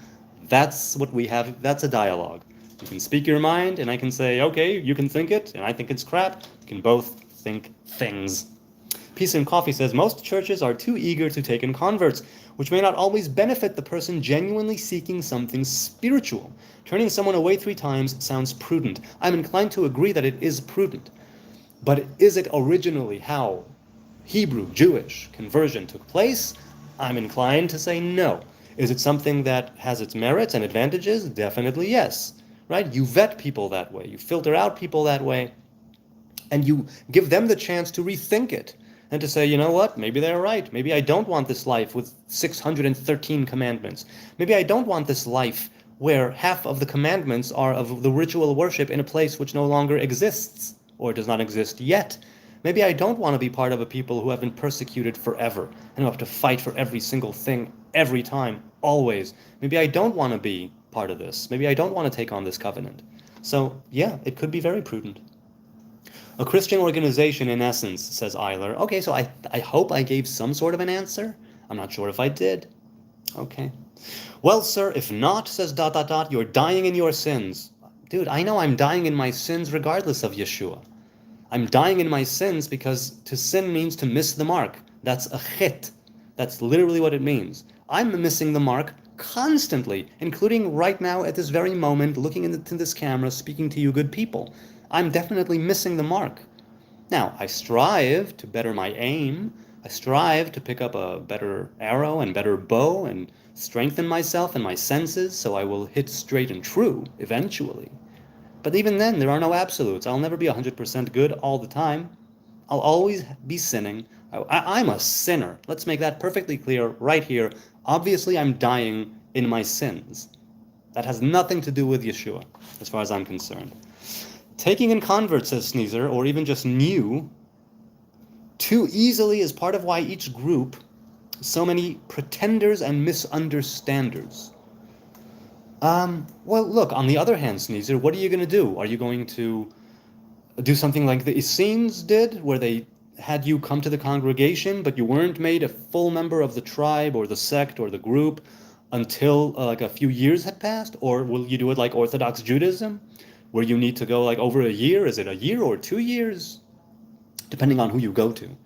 Right? If you go, by the way, through Rabbi Asher Mesa, who has converted people more in a traditional way, then it won't take that long at all. Won't take that long at all. If I'm not mistaken, he was definitely into converting people. I don't know if he still does. I haven't looked up Asher Mesa, Rabbi Mesa's videos in a very long time. We had a conversation, him and I. Of course, it was lost when my previous channel was removed, but we had a great conversation. We really did. I had a few dialogues. The only dialogue I have on this current channel is with Sarah Hayona Eisenman, right, the Essene Nazarite.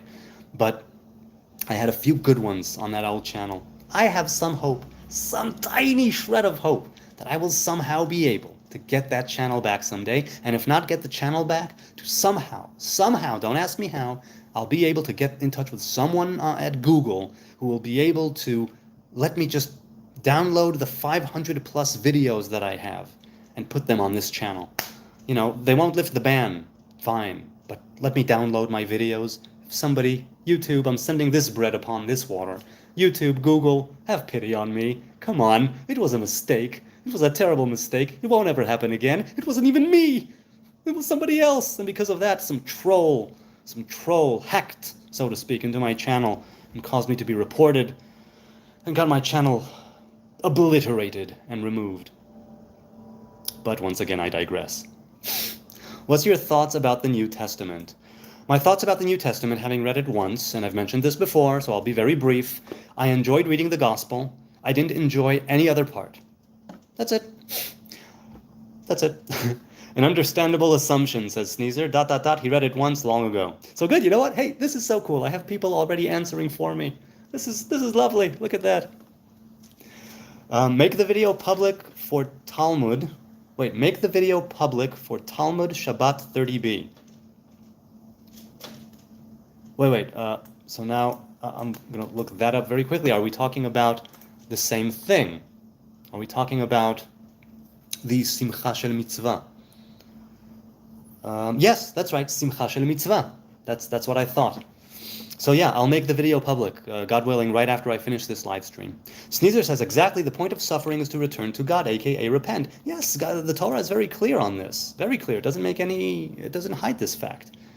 In my studies on Orthodox Judaism, says Peace and Coffee, I read there are prayers said with knots on tzitzis. Do you know about this? What prayers? Well, what do you mean? When you tie the knots together, you say a blessing, right? But, well, I won't say the blessing because I'll say it with Hashem. One of the only times where I'll say Hashem and Elokenu instead of Adonai and Elohenu. I'll use the other term. Right? It's Baruch Atah Hashem Elokenu Melech HaOlam. Right? Blessed art thou, God, Lord of the universe, King of the universe. Asher kideshanu b'mitzvotav, who sanctified us with his mitzvahs, with his commandments. V'tzivanu al mitzvah tzitzit, and commanded us with the commandment of tzitzis, right, of fringes. Right? People call them fringes, people call them tassels. So I've tied my own tzitzis and one or two other people's tzitzis many times. Back when I was wearing tzitzis, because once again I'm vegan and it's made of wool, so I don't wear tzitzis either. But I did for a very long time, inside the clothing, outside of the clothing. So now the prayers that are said with tzitzit, you don't need to wear tzitzit.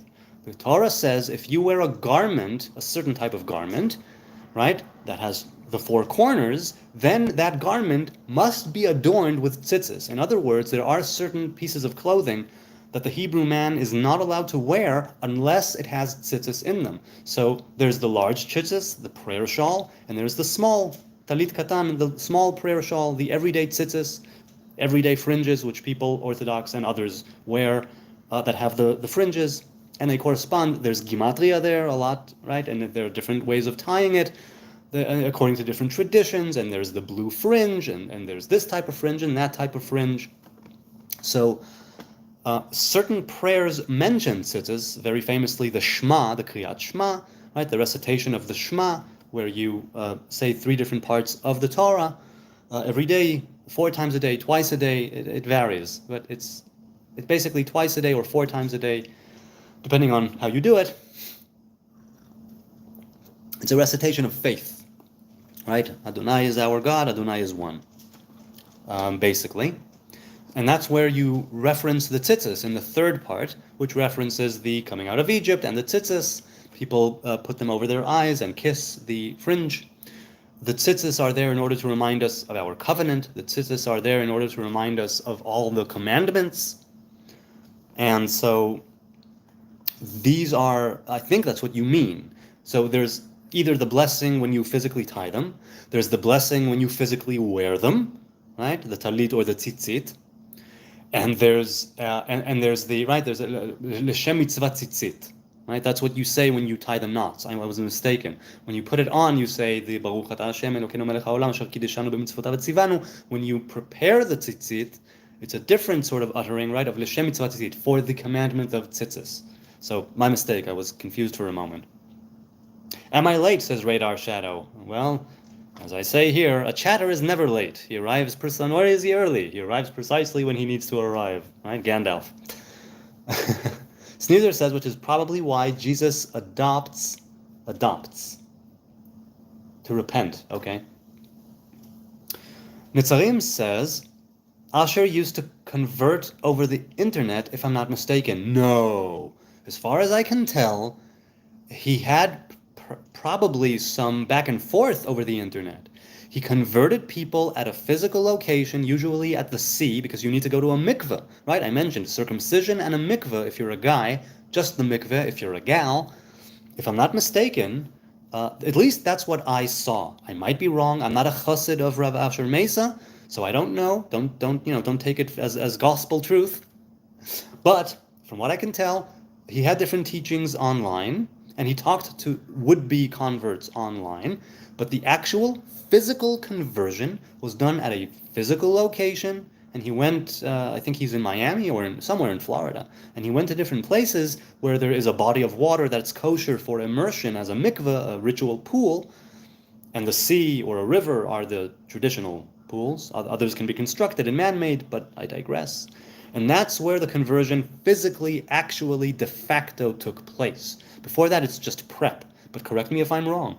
Nobody converts over the internet in an orthodox fashion. Maybe Reconstructionist, maybe Reform, maybe Conservative, I don't know. Orthodox Judaism does not convert over the internet. It converts in a mikveh, and usually in front of a court, which means 3 adult human male Jews.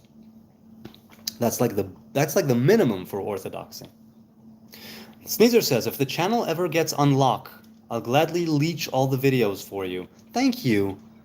That's really kind. I really appreciate that. I really do.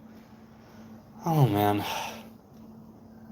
You know what? Every now and then, I'll get a feeling, and I will really, for a moment there, mourn the loss of that channel. And I know it's just YouTube. I know it's just videos.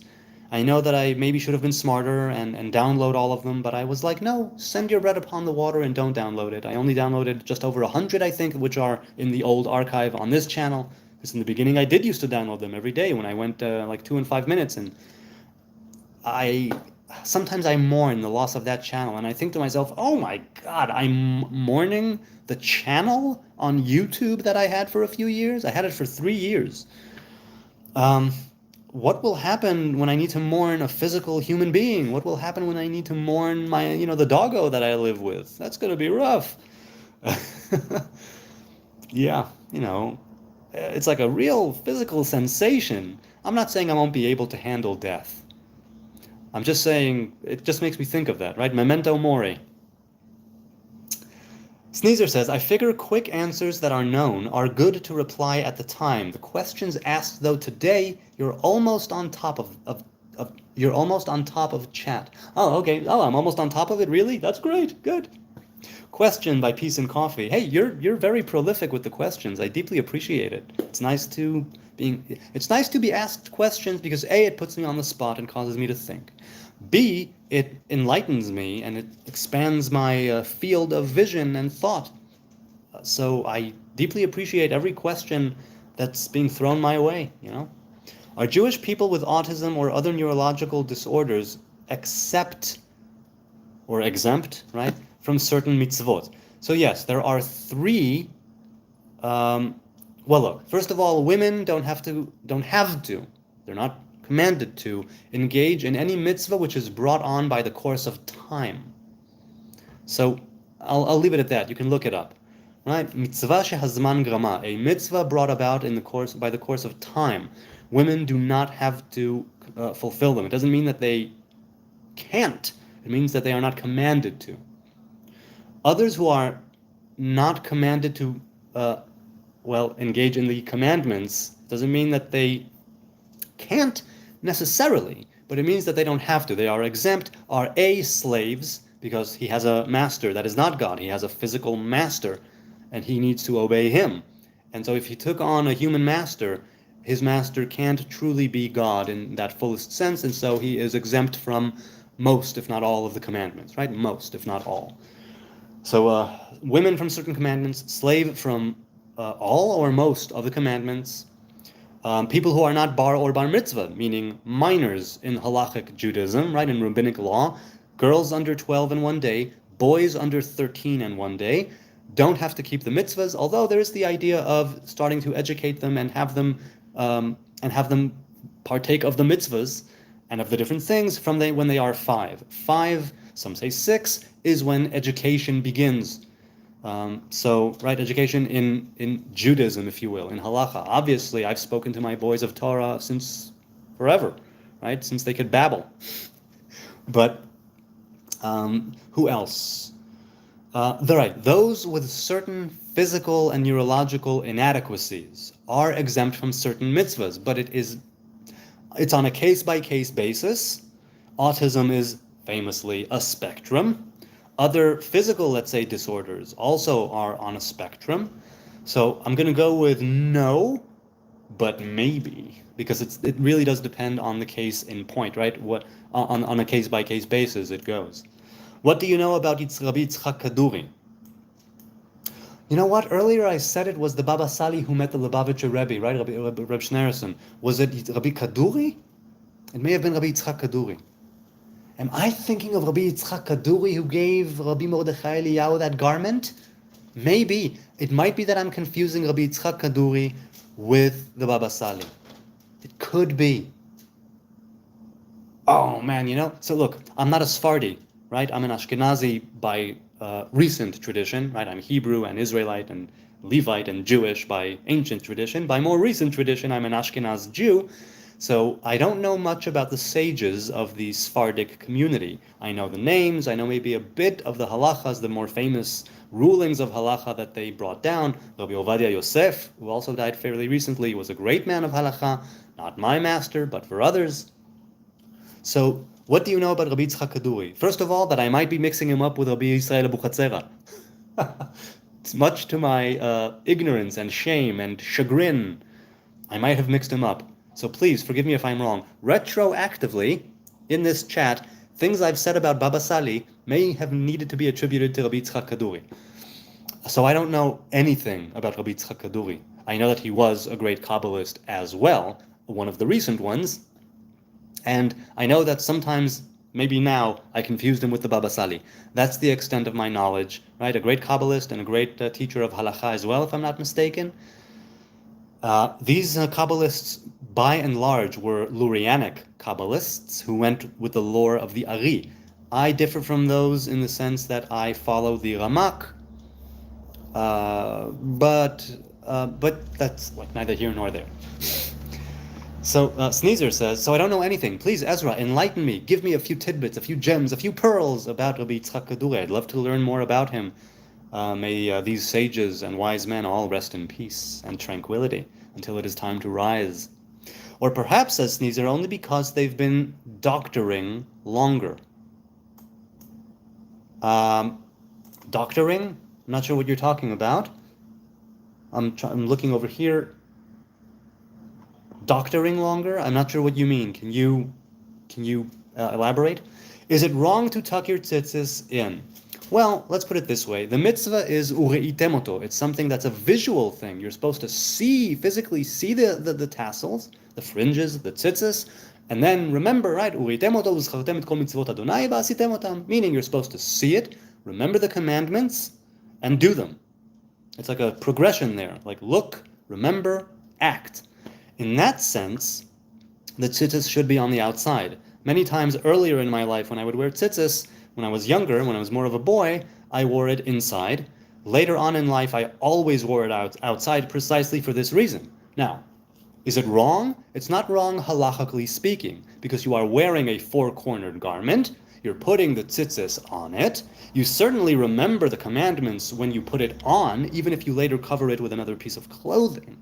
And so it is not wrong halachically to tuck it in. Is it wrong in the sense of you're not in visual eye contact with it? Then it's not wrong, but it's better for them to be outside. And there's a very famous story in the Talmud of a guy, isn't Rabbi Eliezer ben Dordaya? No, I think it was somebody else. Anyway, a famous story in the Talmud, the Babylonian Talmud, about a guy who was about to sin and sleep with a woman who I think he should not have slept with. Maybe she was a prostitute. I don't recall. I think he was about to sleep with a prostitute, like the greatest prostitute ever, right? Who like went all out. She was known for her wonderful sexual escapades, and his tzitzis, they say, sort of smacked him on the face. And maybe it was Rabbi Elazar ben Dordaya. I don't recall. Anyway, this guy was about to sleep with this woman. Even if she wasn't a prostitute, it makes no difference. He was about to sleep with someone who he should not have been sleeping with. His tzitzis slapped him on his face, and when he felt the sting, let's say, of the tzitzis, he started crying, and he cried so much, and he felt so bad that he died from his remorse. He died from his, like, that inner turmoil. He died from what he was going through, like, emotionally, right, and spiritually. And his soul, I suppose, longed to leave that body that he had been acting unfaithfully with and mistreating. And he died, and if I'm not mistaken, I might be confusing two different stories, but the point still stands. That it's a story about a guy who was smacked in the face, let's say, by his tzitzis, and that caused him to remember. And you can't be smacked by your tzitzis if they're tucked into your pants or into your shirt. Now, I will say, for instance, when I was in the army, and I was in active duty on the base or in the field, not like on my way home. When I was on my way home in my formal uniform, I would take the tzitzis out. When I was on my regular everyday madei bet, right, the bet uniform, what they're called, when you're in the field or when you are on base or whatever, and you're not in your formal dress uniform, then the tzitzis would be tucked in, because, and my payas would also be sometimes under my yarmulke, because they were long and curly, and there were times when I could have them out, depending on what I was doing, and there were times where they had to be sort of tied up and tucked in underneath the yarmulke, because if I'm about to do something and I need to take care of someone or something, you know, and I don't know what, I can't have these flying all over. Interestingly, when I was later in the reserves and I still had my dreads, because I was only released from the reserves 2 years ago, so I had my dreads in the reserves, and I would tuck them. I would tuck this whole thing into the back, right underneath the shirt of my uniform, and so that's how it wouldn't get in my way. It would kind of tickle the bottom of my back or the top of my ass, but it was a small price to pay for not having dreads in your face when you're trying to do something, either with, well, do something that you need to do. Wow, what long answers, what long-winded answers. I hope I'm providing some modicum of value or entertainment, right? Anything, because otherwise this is just truly masturbation. And I'm not that type of guy who would want to just waste you people, your people's time. You take the time out of your day to come here to engage, to ask questions. And once again, I must say, I'm not a scholar, I'm not a man of halacha, I'm not a rabbi, I'm not an academic, I'm not an educated man, I'm just a normal dude, right? So I hope I'm giving you answers which suffice, at least to some degree. Do not take my word for anything. Do not follow anything that I say or anything that I do. You make up your own minds, right? Netzarim says, peace and coffee, only if they are Levitical priests, if I'm not mistaken, at least according to the written Torah. Okay, so I think you're talking about the blood. You may be referencing the blood there. Would be hard to do a bris over the internet, says Netzarim. Well, you can cut your own foreskin. So if you have someone guiding you, like I'm talking now, all right, then, there's a Far Side cartoon, a Gary Larson cartoon that I just remembered, right? One panel. Great, but I won't go into it. Something like that, where somebody is, forget it. It made me think of something very, very funny. But yes, it would be hard to do a bris over the internet. Netzarim, don't try that at home, folks, says Sneezer. And he continues and says, the only software I ever bought is perfect for leeching videos. Well, look at that. I archive almost everything I watch. That's good, true. That is good and true. Voila. You know what? There's some wisdom there. Good for you. Which reminds me, I have to archive these. Well, you know what? I've been with this new channel for a few years. I haven't been broadcasting regularly for a few years, but I have had this channel. I started this channel a day after the channel was removed, because I said I had to keep going. And in the beginning, I even opened up a second one in Hebrew called Nazarite, Hebrew Nazarite, where I was speaking in Hebrew for a few videos. And after a couple of weeks, I was like, I miss doing it in English because I miss the engagement, and it will take me time to start an audience again in Hebrew from scratch. And it's not that I'm not willing to do that, but I would want to do both. And I didn't have time to do both, Hebrew and English. So I went back to the English. But the channel Nazir Ivri still exists, and it has a few videos in Hebrew on the weekly Torah portion and a couple of other things. So yeah, I don't archive these. I didn't archive the Nazir Ivri, the Hebrew ones either. Which reminds me, I read that one. Radar says, that is also why I am here. You give me new perspectives. Yeah, man, that's what we're here for. That's what we're here for. It gladdens me to read that. It really does. Really does. Ezra says, I loved the old channel. The last time we spoke about Lev Tahor, Rav Shalom H, Rav Shalom Harush. You're talking about Rav Shalom Harush or someone else? Wow, Lev Tahor, man. I don't know what they're doing nowadays, but that is one interesting sect. And they did some things that are unforgivable. They may be good people, but they did some things that were unforgivable as far as I'm concerned. I do things that might be unforgivable too, but I don't claim them to be the word of God. I don't claim them to be a commandment. I claim them to be just my ego, pride, vanity, and dumbassery coming into effect. Truly, divinity and dumbassery go hand in hand when it comes to me. But There are certain pluses to that. Sneezer says, Ezra, I think book burning, such as YouTube censorship, is the worst of sins. Well, I don't know if you're referring to my old channel, but they weren't censoring me. The reason that the old channel was taken off, and I'll be very brief, is because while I was broadcasting, somebody came on the chat on video, because at the time, for the first and only time ever, I allowed people to come in on video, not just here in the chat. I said, you know what, I'll open it up to video. And somebody came and broadcasted a pornographic image for a few seconds. I kicked him out, but the damage was done. And I didn't know that I had to end the broadcast here and there, and then and there, rather, and delete the video. So I just continued broadcasting after I kicked him out, and in the morning my channel was gone. Sneezer says, I was just thinking about how you mentioned you enjoyed reading the gospel, not the rest. Then gospel is mostly Jesus' words and acts. The rest is primarily Christians' misunderstanding of them. That's what I thought. Now, far be it from me to say what Christians understand or not from their own book, but that's what it looked like to me. All the letters, the acts. Revelation was interesting in a trippy kind of way, but acts and the letters and the other things beside the gospel, I just saw how it's really going against Torah in some ways, and I couldn't abide by that. Even if I could abide by the gospel, and not in the Jesus is king and Messiah and Savior way, but in the way that, hey, this guy was a learned man, this guy was a master and a teacher, and somebody who I might even have followed at the time. But when it got to the letters and the acts and the rest of it, I was like, no, not at all. Peace and Coffee asks, has halacha and rabbis declared herb to be kosher? I know for some time the jury was out on it.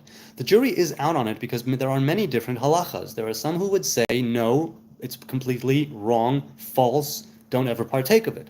And others who say, no, you should partake of it in measure.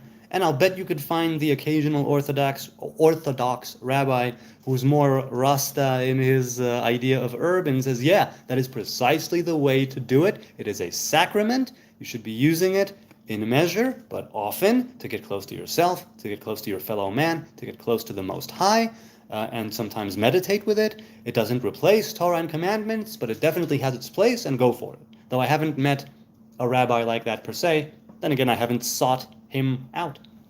Sneezer says, though through the authoring spirit true, how much in the same Torah is. Through the authoring spirit true. Well, it's that whole letter, the spirit and not the letter of the law. So the spirit and not the letter of those other books. I suppose that's what you're getting at. Yeah. Ooh, pardon me with these mini belches. Peace and Coffee says, as of June 2023, a group of 71 rabbis in Israel are still attempting to reestablish the Sanhedrin. Have you heard about this? Your thoughts, please. Yes. There is what's called the Forum Gimel Mitzvot. There are 3 commandments which need to be done when you enter Israel, right? It's to crown a king, build a temple, and the Sanhedrin, right? And take out Amalek. Those 3 commandments, well, other things also, things to do with the Sabbath of the land, the 7th year, the Shemitah, the Jubilee, the 50th year, but basically to reestablish the Sanhedrin. Now, Moses put his hands on Joshua, and he gave of his divine presence of that was embodied in Moshe. Right? We say Moshe is like the sun and Joshua is like the moon. Ever since that time, until the time of the Roman Empire, until the time of Rabbi Yehuda ben Bava at the Second Temple, masters and apprentices, right? Rabbis. Nowadays, rabbi is a technical term. It means somebody who has passed the test of rabbinic halacha. You need to be versed in the laws of Shabbat. You need to be versed in the laws of Nida, which is the ritual purity related to menstruation. And you need to be versed in other types of tum'ah v'tahara, of purity and impurity, because we're all, technically speaking, impure by defilement of death, because we have no red heifer. Hang on, I gotta get the door. My woman locked it. The door and turn off the light. Thank you. Yeah, I'm still streaming. Welcome home, my son. So the Sanhedrin were people who had their master's hands laid upon them, and they laid their hands later on their pupils, their students, their apprentices, however you want to call it. And that was broken. That was broken by the Romans, who killed Rabbi Yehuda ben Bava. And since then, the idea of what's called smicha, laying of the hands, now it became a technical term. When somebody has rabbinic smicha, it just means they are technically, halachically a rabbi, but not spiritually a rabbi in the sense that Moses was, that Joshua was throughout the generations until the time of the Roman Empire. So it's a technical term and not a spiritual term, if you will. It's more of a technical term. Obviously, I've known many rabbis who are very spiritual people who taught me a lot and who are great men, and and so it's not an absolute. But the idea of the Sanhedrin, the last time that they actually thought of reestablishing the smicha, the laying of the hands, and thus reestablishing Sanhedrin in Israel, was during the time of Rabbi Yaakov Beirav, who lived in Tzfat, and he was around during the time right before the Ari, if I'm not mistaken, right before. So something like 500 or 600 years ago, I think, between 400 and 600 years ago in Tzfat, there were the sages of Tzfat who wanted to reestablish the smicha, and they sent a letter, if you will, to the sages in Jerusalem and told them, we want to reinstate proper smicha, to lay our hands and to reinstate the Sanhedrin. And the sages in Jerusalem told them no. There was no agreement. And that, I think, was the last time that smicha really had like something going for it, if you will, but it was cut short by people who disagreed. So maybe, obviously those people know things that I don't, and maybe it wasn't the right time, and maybe it was just folly that it wasn't reinstated, but reinstating smicha is something that must come before the Sanhedrin are congregated. Those are my thoughts on it. Now, there are people who are trying to make that happen, still. I don't think there's so much of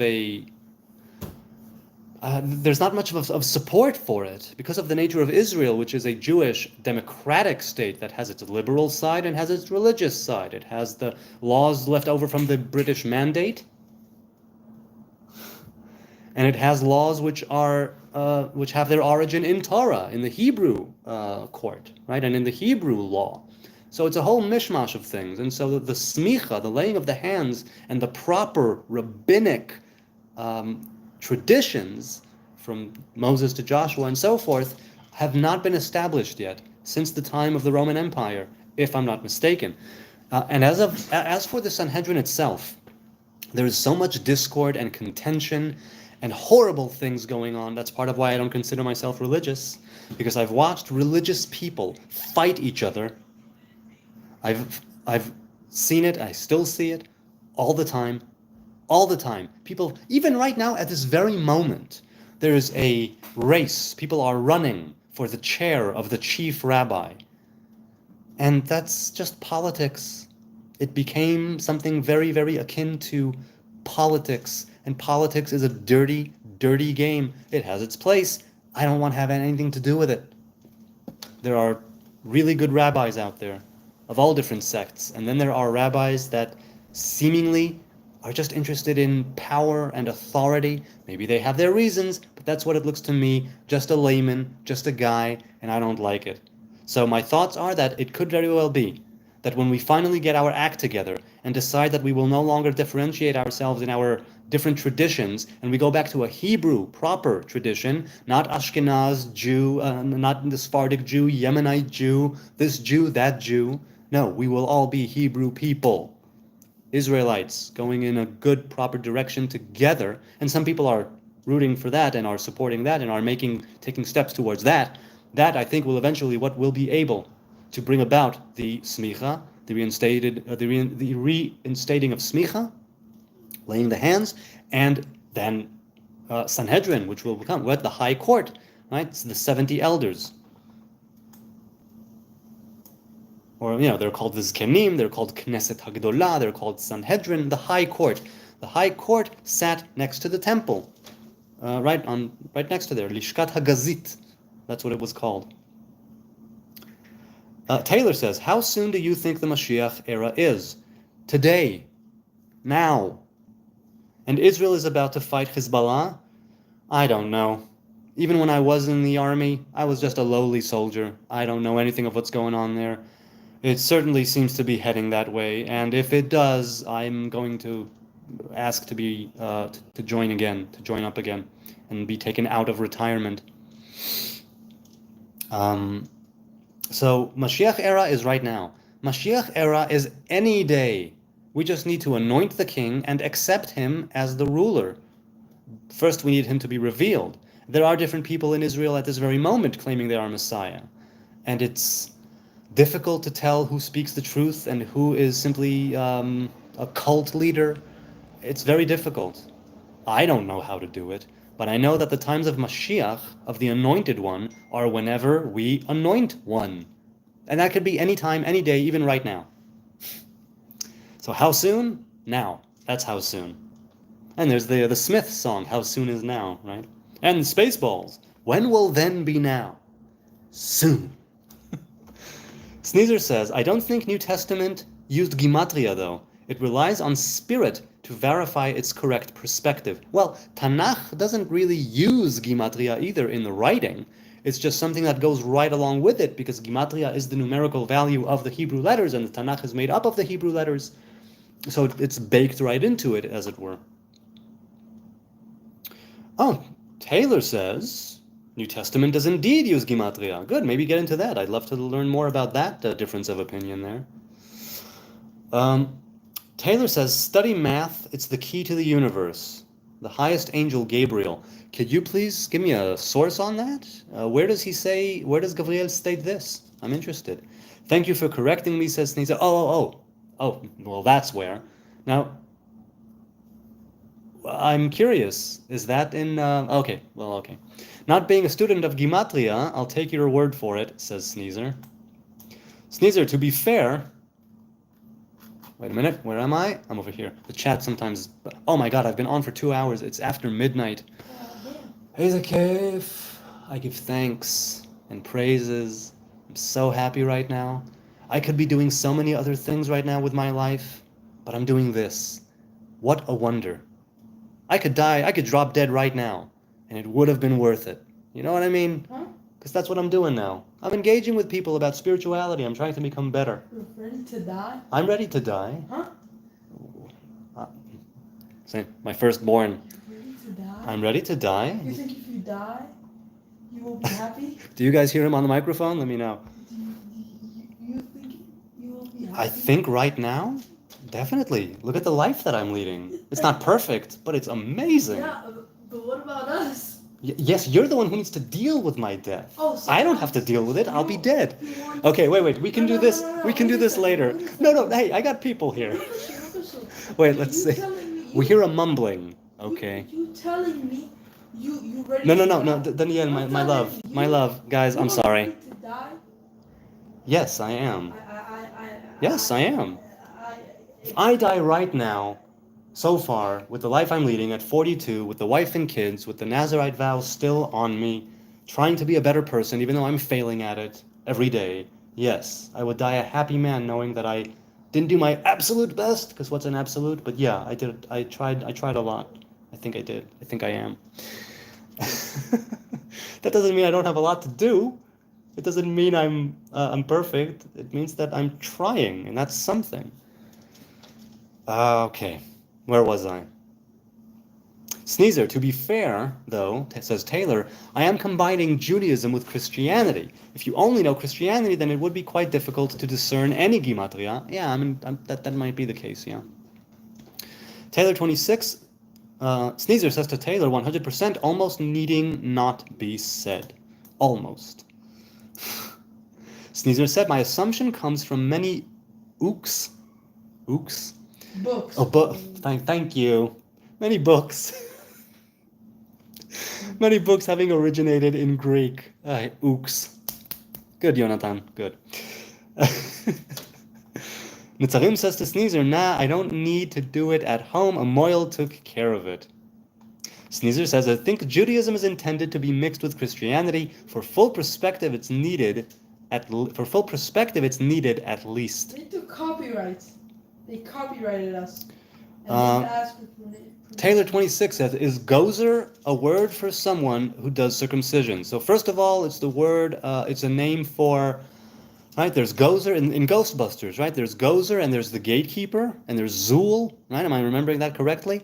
So gozer is Aramaic. Itgazar, let's say, is circumcised. So a gozer in Aramaic in certain dialects of Aramaic, could very well be a word for somebody who performs circumcisions. In Hebrew, it's mohel. In Aramaic, it probably is gozer. Yes. So yes. Sneezer says, but look it up. Look it up. It certainly can be. I know that gozer as a root word in Assyrian, like Israelite, Eretz Yisrael Aramaic, it is circumcision. And gozer in that context definitely might mean somebody who performs the circumcision. So I'm inclined to say yes, but I don't know for sure. My Eretz Yisrael Aramaic is, I can't converse in it, but I can understand it, basically. Revelation certainly takes spirit to translate. Right, that's what prophecy is. It's taking in that revelation and being able to translate into something which one can understand, right? Speech. And I mentioned yesterday how there's like a progression, a chain, right, that it goes down through, and by the time it arrives in the human mouth, it already has done a lot of back and forth, or not back and forth, let's say up and down, and different coming down from on high, right, like the rain, going as deep as it can be and helping the earth grow. It is weird, says Taylor, how Jesus disagreed with the Pharisees' practice of hand washing. Not so much disagreed, says Sneezer, more found it unmandatory. Right, because why would he disagree? Sneezer says he mentioned he came to convert sinners. Of course, sinners have unclean hands. Okay. To not associate with them because of unclean hands would be unloving. Okay, like I said, I'm not a Christian and I don't really know the New Testament, but I can see what you're saying here. When I say spirit, by the way, says Sneezer, I'm referring to a third of God, the part of God that fills humans and makes them prophetize. Right, so Christians have that Holy Trinity thing. I know that there's a oneness, they say, to this Trinity, but in the Hebrew faith, we have one God and one God only, and many, many revelations, right, and 10 sfirot, not 9, not 11, but 10. That's how God is revealed in the world. But it's revelation of God and not God. My understanding is it's the divine female aspect of God, the Spirit. Right, so that's why in Hebrew, the lower form of prophecy is called Ruach HaKodesh. Ruach HaKodesh is female. Because we here are considered the creation in part, and certainly this part of creation is considered to be part of Malchut, which is the divine feminine presence, right, corresponds to the lowest sphira.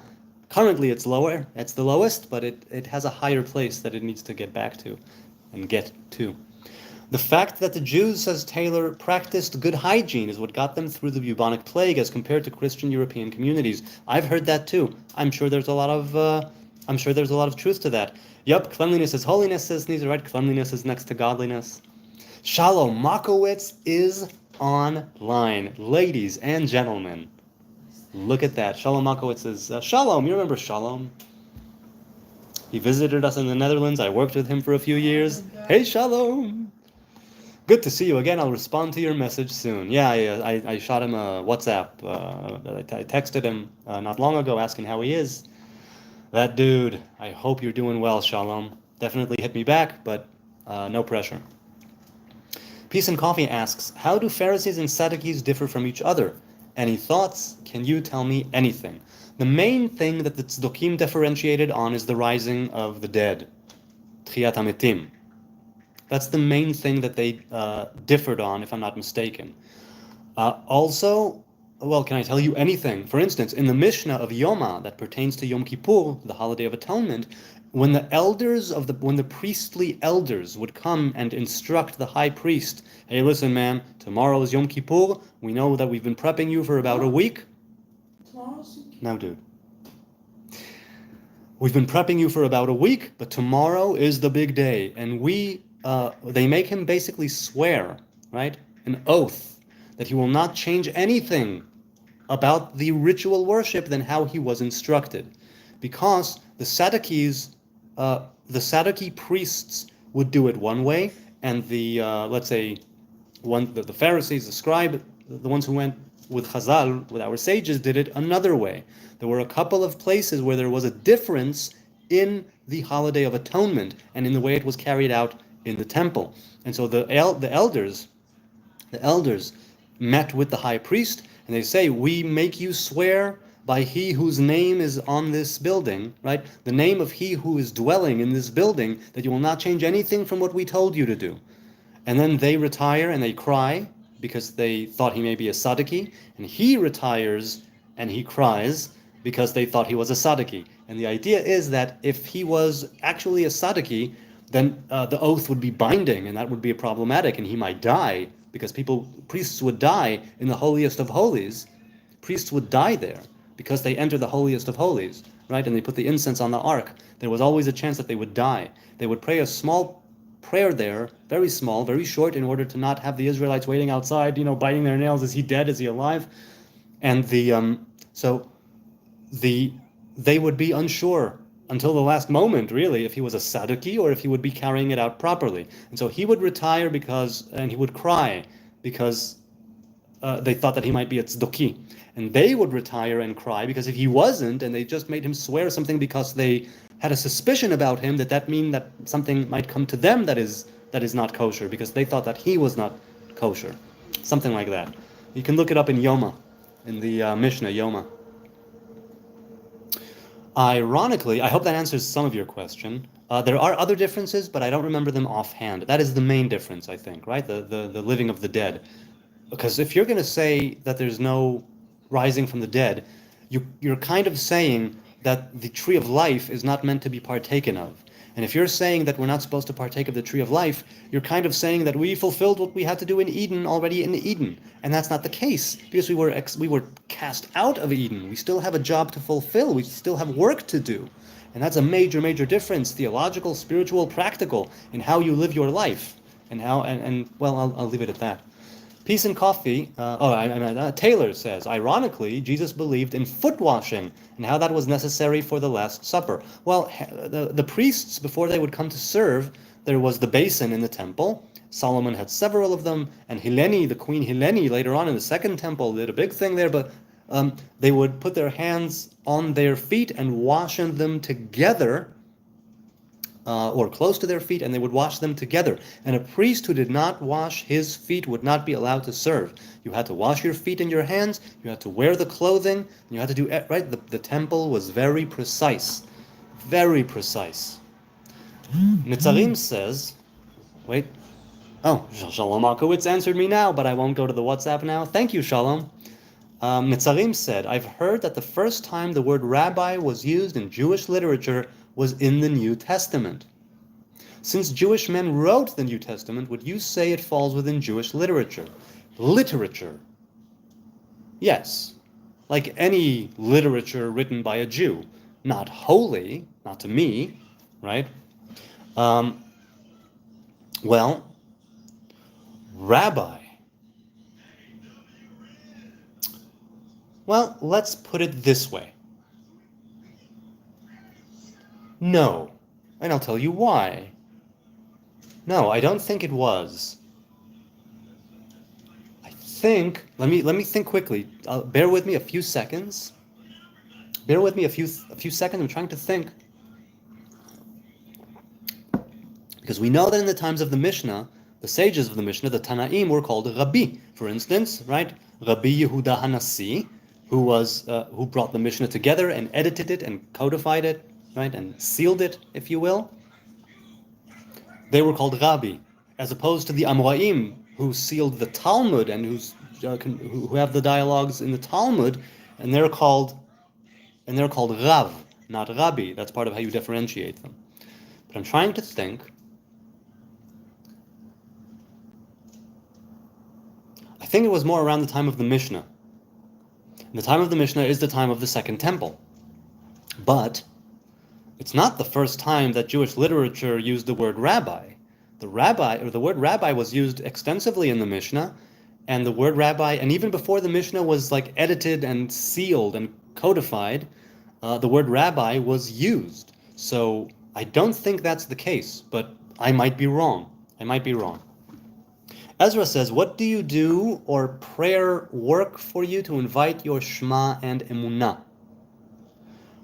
Well, wait, you mean for your neshama or for your shama?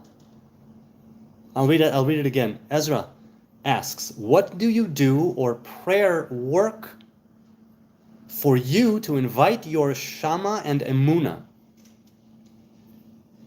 I don't understand the question. I'm sorry, Ezra. Can you please rephrase it? Or if you speak Hebrew, can you write it in Hebrew? If you can't phrase it properly in English? I don't want to say the wrong thing and go on a whole ramble. And you were like, no, dude, I wasn't saying that at all. So please, Ezra, I'm sorry. You'll have to rephrase. I don't want to misunderstand you. I don't want to misspeak. Sneezer says to Peace and Coffee, main differences was Pharisees believed in resurrection, but they were the right and left of Israel, right? So pretty much what I said, right? Pharisees and Sadducees, said Taylor, disagree on many things. One example is how they practice Sukkot. Can you elaborate on that? I'd love to know more. I may have it reversed, being dyslexic, says Sneezer. He's dyslexic. Yeah, many people are dyslexic. Because the letters, the words. Sneezer says, one was conservative, believing only in Torah, and the other believed Tanakh too.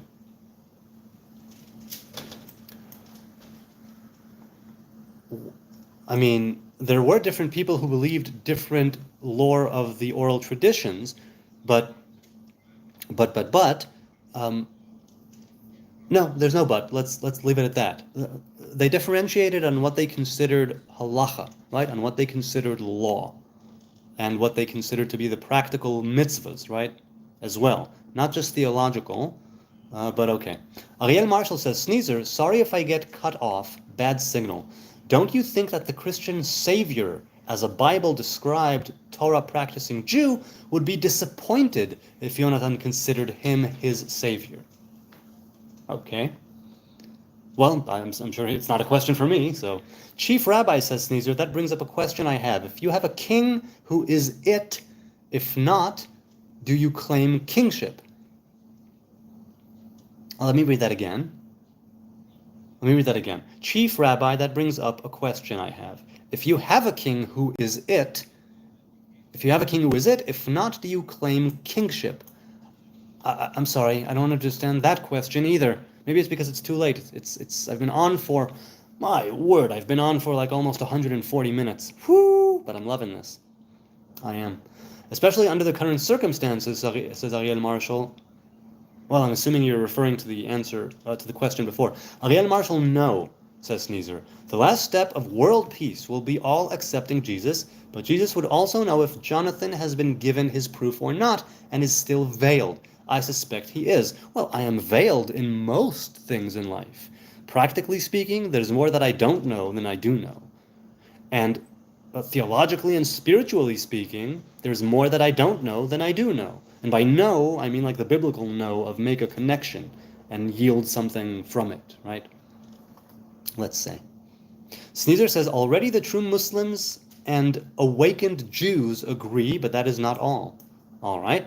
How soon is now? All things take time, says Sneezer. Yes, I agree.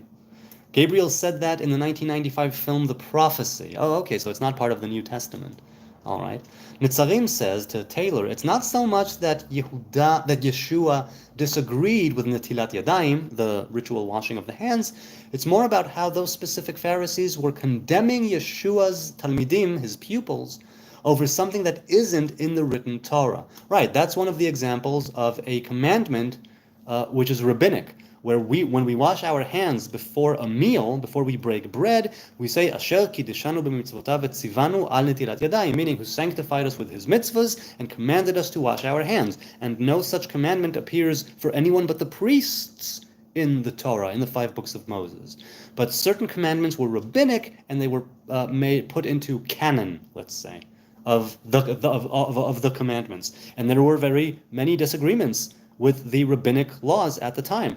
And like I said, there were many groups, many sects, And that's part of why the Second Temple went up in flames. So yeah, there were disagreements. Whoop, bloop. I missed my... Oh, okay. Peace and Coffee, shooting with the questions, yo. Do you think there should be an objective understanding for Jewish ethnics? Do you mean ethics, morality, and theology, or subjective? Or should everyone have their subjective view of Judaism? Well, you know what they say, 2 Jews, 3 opinions.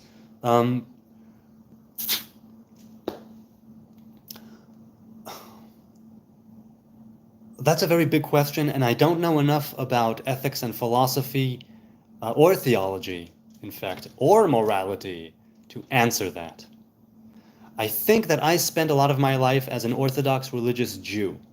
And I think that part of the reason why I distanced myself a little bit from Orthodoxy is because even though Orthodoxy called itself the straight path, it was leading me to a place where,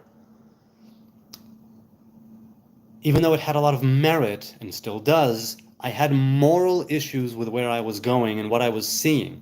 Because even if the root is highly kosher, 100%, some fruit were bad. And those fruit, people were eating them and becoming wicked and evil themselves, right? Bitter and these were people in power, and these were people that consider themselves leaders of communities and chief rabbis and other rabbis and city rabbis. And I'm not saying they're all bad, of course.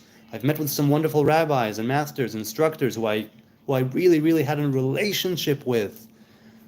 But I decided to go my own way, personally, partly because of my own morality. There was a call inside of me that said, no, even though it's a mitzvah, a commandment, right, almost even, to, let's say, partake of meat and wine on the Sabbath, I don't want to do that. I want to take a different path. And because I took that different path, I suppose my views on morality and, it's completely subjective. It's completely subjective. I'd like to think I act in the spirit of Torah, but it's completely subjective and I'm pulling it out of my ass, so to speak. Which is why I don't tell anyone to follow me or do what I do, right? Because what do I know? I know that it is working for me. And when I say working, I mean that even if it isn't, according to other people, in my experience, maybe falsely think that it is. But that's a great question to open up to the rest of the chat. What do you people think? Should there be an objective understanding? I don't think it can be, because even if you say, no, it's the Torah that's the objective understanding, well, then we have the oral traditions and the commentaries from which halacha stems.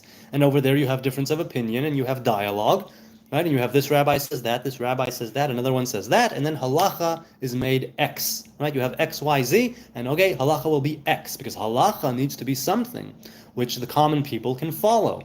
So if you have some idea, right, of morality or ethics or theology that you tell your students to follow, and they do, it doesn't necessarily mean that all of the congregation, the entire population of Israel, ought to be following that law, that rule.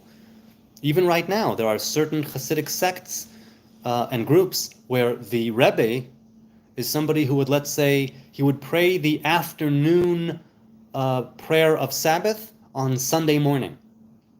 Because he has his own way of viewing things, of looking at the world. It's okay for his Hasidim, it's okay for his disciples, but it's not okay for other people, right? Because they need to go with what proper halacha is.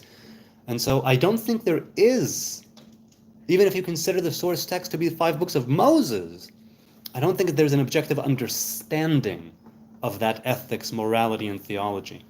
But if you mean ethnics, that's a different story. Ethnics is also the name of an Israeli band. They may not be a band anymore, but they were in the 90s and later, and I liked them. Sneezer says, this is holy work, though. We of many faiths are all coming together and mostly agreeing. This is also a great thing about this channel. I've had Muslims here and Christians here, Messianic Jews here and regular Jews here, secular and religious alike. I've had people of all types and walks of life. And I love it that we come together here and discuss ideas, hopefully with a civil, right, in a civil way. Okay, I think it's time to say goodbye. It's almost been 2.5 hours. I am going to say goodbye. I will finish this chat, God willing, on Sunday night, 10 p.m. Israel time. Tomorrow, if I have time, I don't know if I will. If I have time tomorrow before the Sabbath, I will either go live or record a video or a short or a couple of shorts with my thoughts on the weekly Torah portion, or maybe nothing until Sunday night, or who knows, or maybe nothing on Sunday night, though I want to keep going. These last 2 weeks, man, these last 2 weeks have been so good, broadcasting nearly every single day, and it helps, it's a great blessing. It's such a blessing. So, thank you, good people. You could be doing anything else right now. You have busy lives. You have your jobs, spouses, children, responsibilities, and yet you choose to set aside some time to come here and do this with me. And I am thankful. I am grateful for every subscriber, everybody who's in the DMs, everybody who's in the chat, who leaves a comment, who leaves a like. I don't take it for granted at all. It's a wonder. It's a miracle, if you will. Wonder of wonders, miracle of miracles. And I deeply appreciate your engagement, your kind words, your enlightening and expanding of my mind, which can't be, you can't put a price on that. You can't. It's worth its weight in gold and more so.